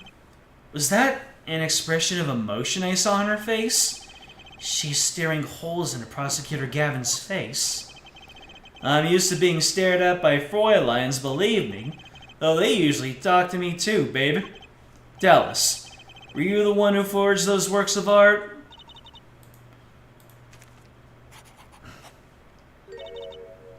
Yes. So the forger, Drew Misham, was you? So, she wasn't the one who sent the poison, but she certainly wasn't exactly, not entirely out of the situation. Yes, it was me. What? What?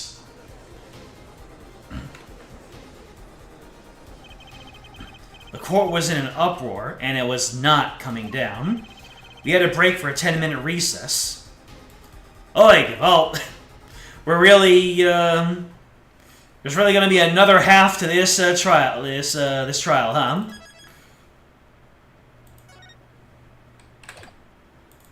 Let's keep it going, baby.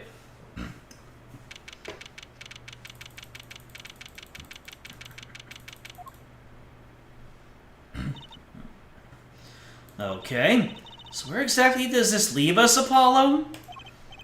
Well, the Drew Misham who was killed wasn't Drew Misham the forger, basically. Huh? Well, then who was he?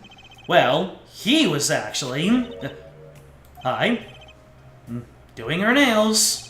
So, you really made those forgeries?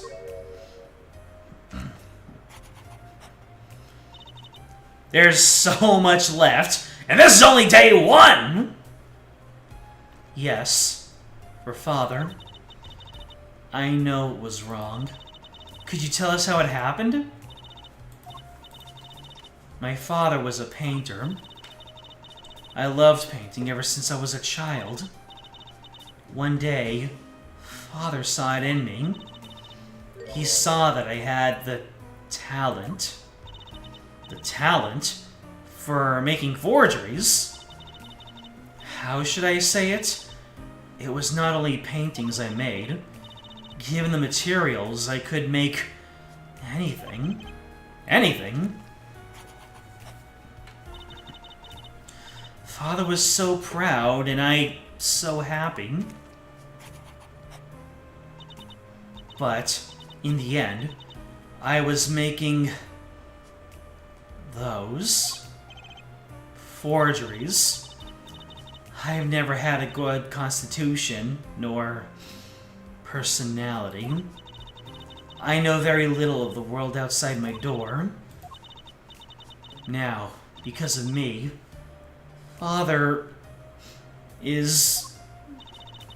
Do you know about this red envelope? I remember that envelope. It was some time ago. So, you were already you were already creating your works back then? I started when I was only 12 years old. So the one who figured out the stamp was poisoned, that was... Mr. Justice, it's time. To the courtroom, please. Right. Out of time. Wait, Vera, just one more thing, please. Those 3 paintings in the studio, I painted those as part of my work. Right, see, we checked them out and we saw what was underneath. We saw the rough sketches underneath of 3 finished paintings. I see. Mr. Justice. Yes? Father, he knew of you. Of both of you. Your late father? He was watching, gathering information, all about the Wright and Company law offices. But lately we're not doing just law. Yes, you do tricks. Gags to amuse and play piano. Well, they're not really gags. Yet when Father heard you had resumed the legal business, how pleased he was. Who was Mr. Measham? How am I supposed to know? What if he was Daddy's daddy? Judging from the relative ages involved, I say it's highly unlikely. Things are already confusing enough with all these daddies running around. Makes me think of that one episode of Game Changer. We know that the victim's daughter, Vera, was the forger. What does this mean for the case? Guess we're about to find out.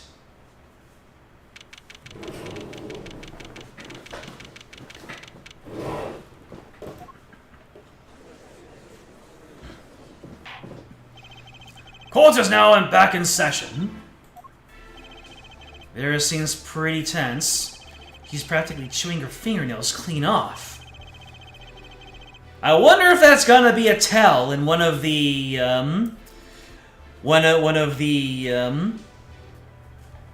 the bracelet laser eye thing. Perhaps he could begin by telling us how it all worked. How did you set up this Drew Measham forger persona?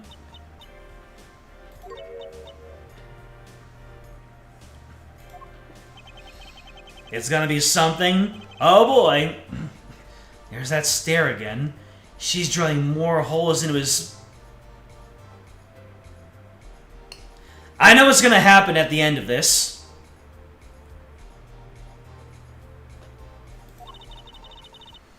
I know it's hard for you, but hey, he's a handsome guy. What's hard? Me after looking at Clavier, what? What does that mean? I'm just a kid. Very well, miss, if you would. Did you really make those detestable forgeries? Perhaps you'd rather answer my question. Were you the one who painted that painting?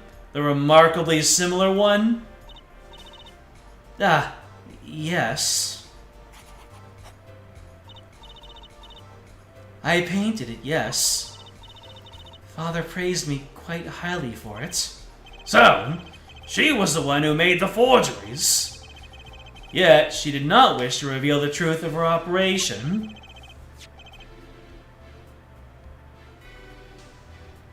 And what's that a reference to, James? So the victim was a stand-in, a decoy. To the world at large, he was the forger, not her. I've done a bad thing. I have, haven't I? Regardless, we need a little more information, baby. About, for instance, this. You've seen this before, yeah? Yes. It was in the desk drawer. Very well, you may now proceed with your testimony. Tell us everything you know about this envelope.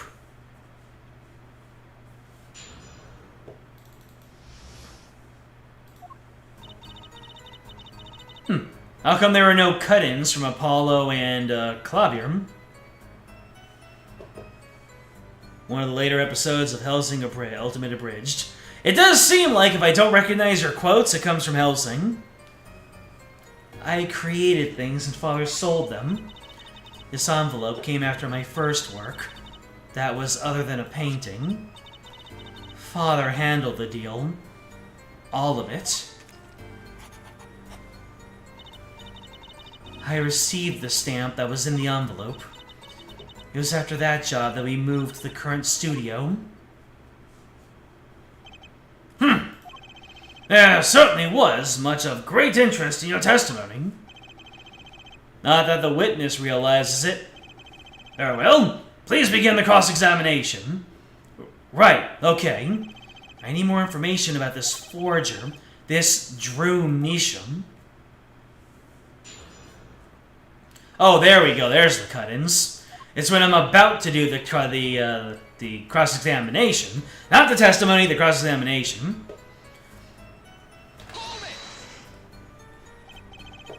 So these things you were making, you mean paintings identical to other paintings, right? The closer they were, the happier Father was. I was happy too. Still, you're quite young now. When did you begin this work?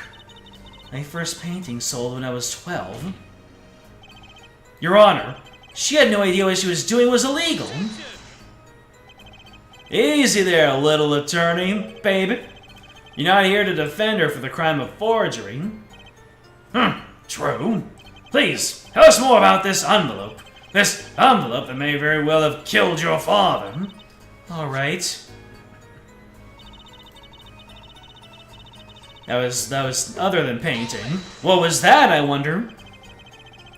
By other than a painting, you mean you'd only done paintings up to that point? Yes. But Father had a realization. He noticed my talent extended to making things other than paintings. For instance, a letter someone had written. Or a fingerprint left upon a cup. Or a signature on a document, a seal upon a letter. None of this makes her sound very innocent at all. And the 100,000 promised in this letter was the start. The beginning of a new industry for Drew Measham.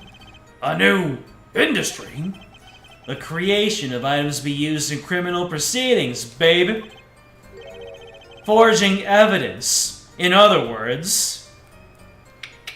It's all starting to come together. The more observant of us might have thought all the way back to the beginning of the game and started seeing their synapses lighten up. Uh-oh. Father handled the deal. All of it. So, you didn't know how the things you were making were being used. I enjoy painting very much. I think I understand, baby. The Fräulein has lived in an unusual little world. Can you tell us what happened to the papers that were in this envelope? Father signed them and sent them back, I believe. Did he follow the instructions? Send in the enclosed envelope with the enclosed stamp? This is a rather important matter. Give your answer some thought.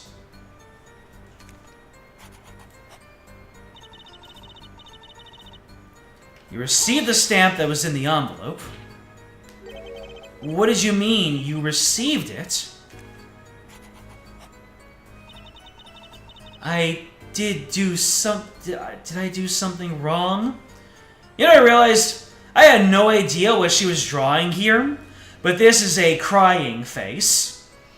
Because the one on the left is actually a sad-looking eye, and the other one is a crying eye.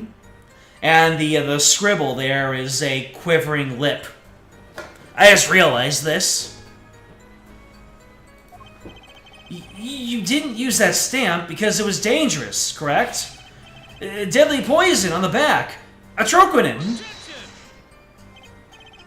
A moment, Air Forehead. You can't force an answer upon the witness. Now then, perhaps, you would tell me, Fräulein Vera, why did you receive this stamp? Is something wrong? It was beautiful. Ah, you mean it was one of those commemorative stamps? Yes, I think it was. So, you didn't know about the poison?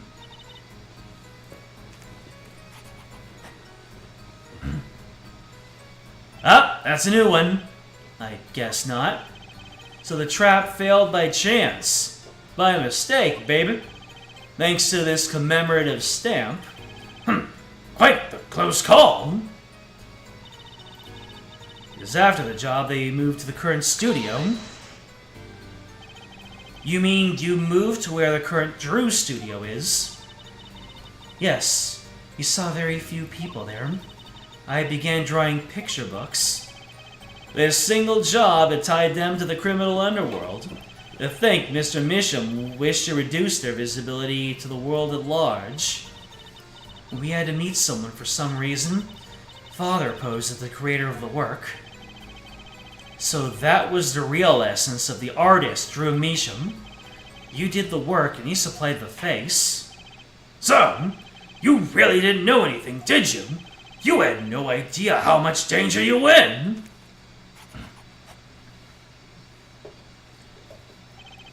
Apparently not. About this commemorative stamp, could you tell us more about it? It was very pretty, and more than that, yes? It was a picture of people I liked at the time. This is something new! Millie Mouse Meow! Apparently, we got some cross-examination yet ahead of us, baby. If you'll be so kind as to continue your testimony, Fräulein.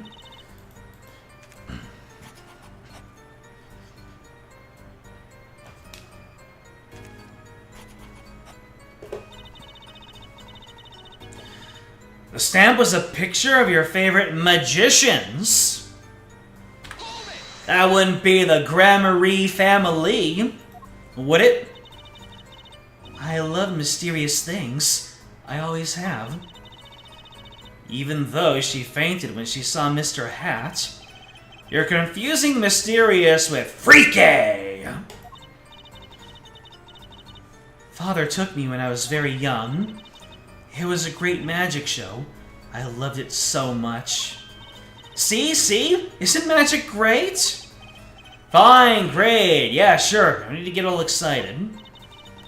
But the magic troupe we saw disbanded soon after.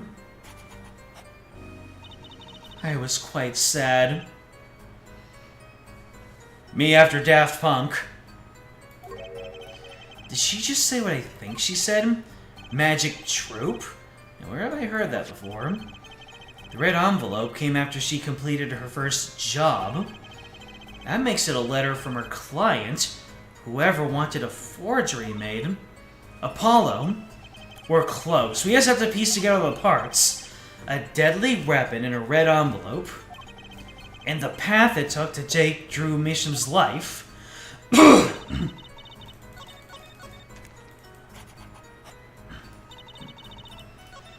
I wonder. Uh-oh, I accidentally went back instead of forward.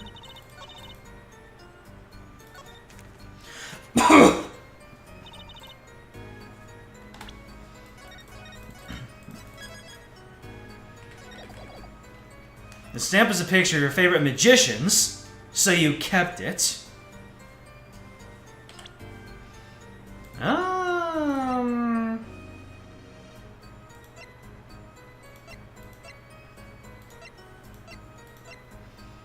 What statement am I trying to contradict here?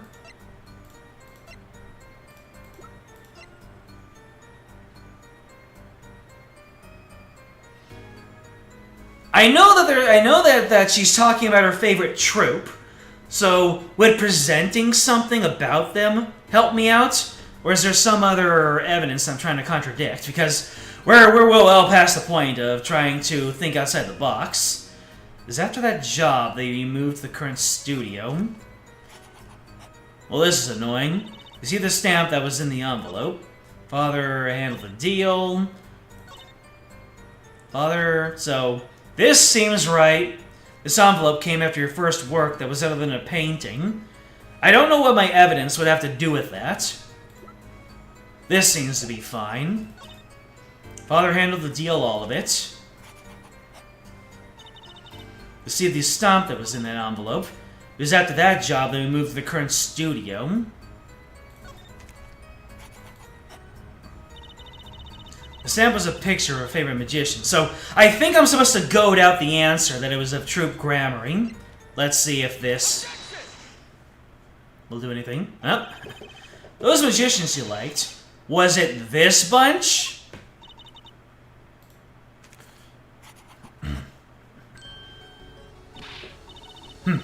I figured that out before you sent that.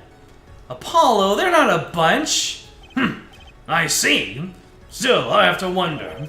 Why include a commemorative stamp like that in a business letter? Good question. Well, pretty stamps are always better. And you can't beat Troop Grammary. But the whole murder plan was a failure because of it. Ironic, don't you think, Prosecutor Gavin? Oh, was it you, man? Prosecutor Gavin? Grammary. What's with Gavin? Might I ask just one question of this witness? In your testimony just now, you stated this was your first work other than a painting. Please tell me, what exactly did you make? Oh, I know what he's thinking about. No, answer the question. Now. Oh, this is a crash out right here. I know exactly why Clavier is crashing out too. And if anything, this might cause a little bit more than a crash out for Clavier depending on the answer. I know exactly what he's getting at. We're not supposed to know at this time, but because of my previous knowledge about this game and the events that happen in it, I know why he's wigging out. Boy, usually Clavier keeps people from badgering the witness. Prosecutor Gavin? You're usually not the one whose volume concerns me. Yes, it is unbecoming of me. I apologize, babe. But I must know. Please, Ms. Measham, tell me. It was a book. a single page in a book. A book. Please be more specific. It was a handwritten book. Like a diary.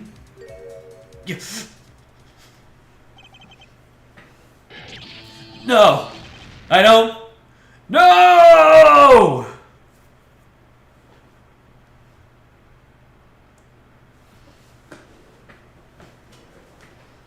You have a hint about what it could be from an early trial. Mm-hmm. What's wrong with Prosecutor Gavin? He looks like he just saw a ghost. Ms. Measham, this book. Was there a picture of a cell cat on the back cover? Yes or no? How did you know? Prosecutor Gavin, the defendant is answering all of your questions. Stop badgering her. He's told you nothing, has he? Your soiled, sullied mentor. Nothing? Sullied? Who? You're Phoenix Wright. Who else? Daddy? You never told you about the trial 7 years ago. About how he came to lose his attorney's badge. It was a certain piece of evidence that decided his fate, you know. A certain diary. On the back, it bore the mark of a cell cat. What? Phoenix Wright, tossed out of the profession by false evidence. And the forger who made that evidence is this girl standing right in front of me? Vera, you must tell us. The evidence you made was used in a trial 7 years ago. Who asked Drew Measham, you, to forge that evidence? For all of our sakes, who was it?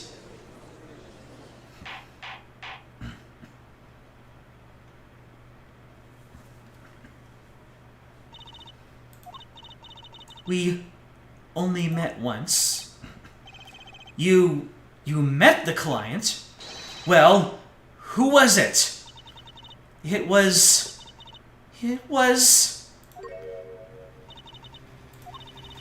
What's going on with Vera? She's staring at Prosecutor Gavin's face again. Yes, what? Is there something about me? I remember clearly. I remember who gave me the book. The diary. Who was it?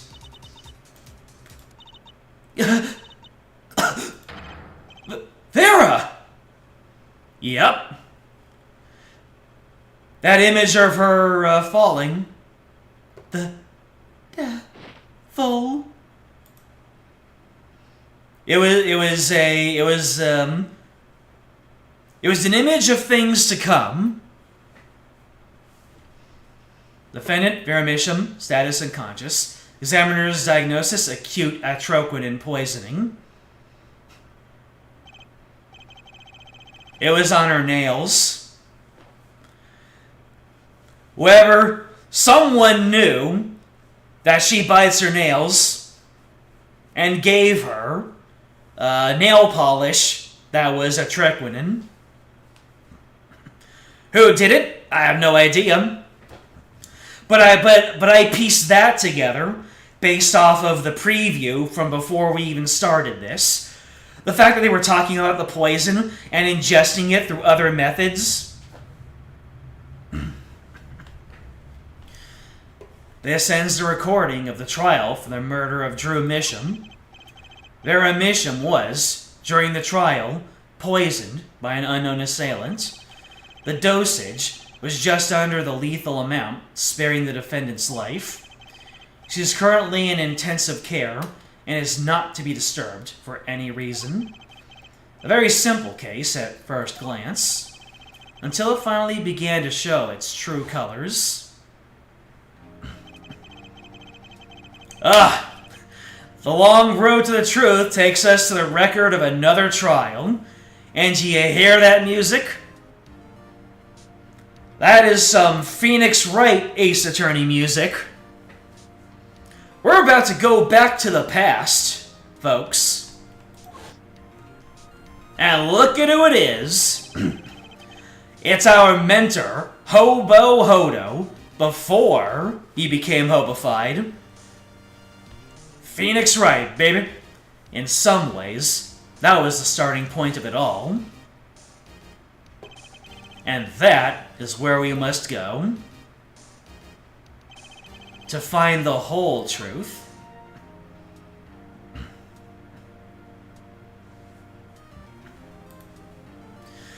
Alright.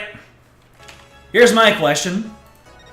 How long does it take to get through the flashback? Is it going to be like an hour and a half? Is it going to be half an hour? Do we need because tomorrow's a work day, you know? I have a feeling this is going to take a while. So are we going to leave off on this cliffhanger just so we can all get some good sleep? It's a whole trial section. I see. So in that case, for the sake of all our sleep schedules, we're going to call it here and leave off on this cliffhanger to really give you anticipation for what's going to happen next time. So, thank you all for joining me on this leg of the journey. Moderator Catone, James, Flair, AQ, Solaris, of course, Matthew, ever present. And if I missed anybody, you can go ahead and flog me on the Discord. Speaking of which, thank you if you're watching this stream as a VOD, so you know what to do. Like, subscribe, comment, ring the bell, join the Discord. It's in the description. It'll let you know when the next stream comes up. And we're going to be in for a treat, because we're going to go back to the past to play some Phoenix Wright Ace Attorney. And as you saw, it was Phoenix versus Clavier on what case? Is it the case? I mean, it has to be. And we're going to see what happened 7 years ago that caused all the events to happen that we're seeing transpiring right here. So, you're not going to want to miss it. Until then, I'm out.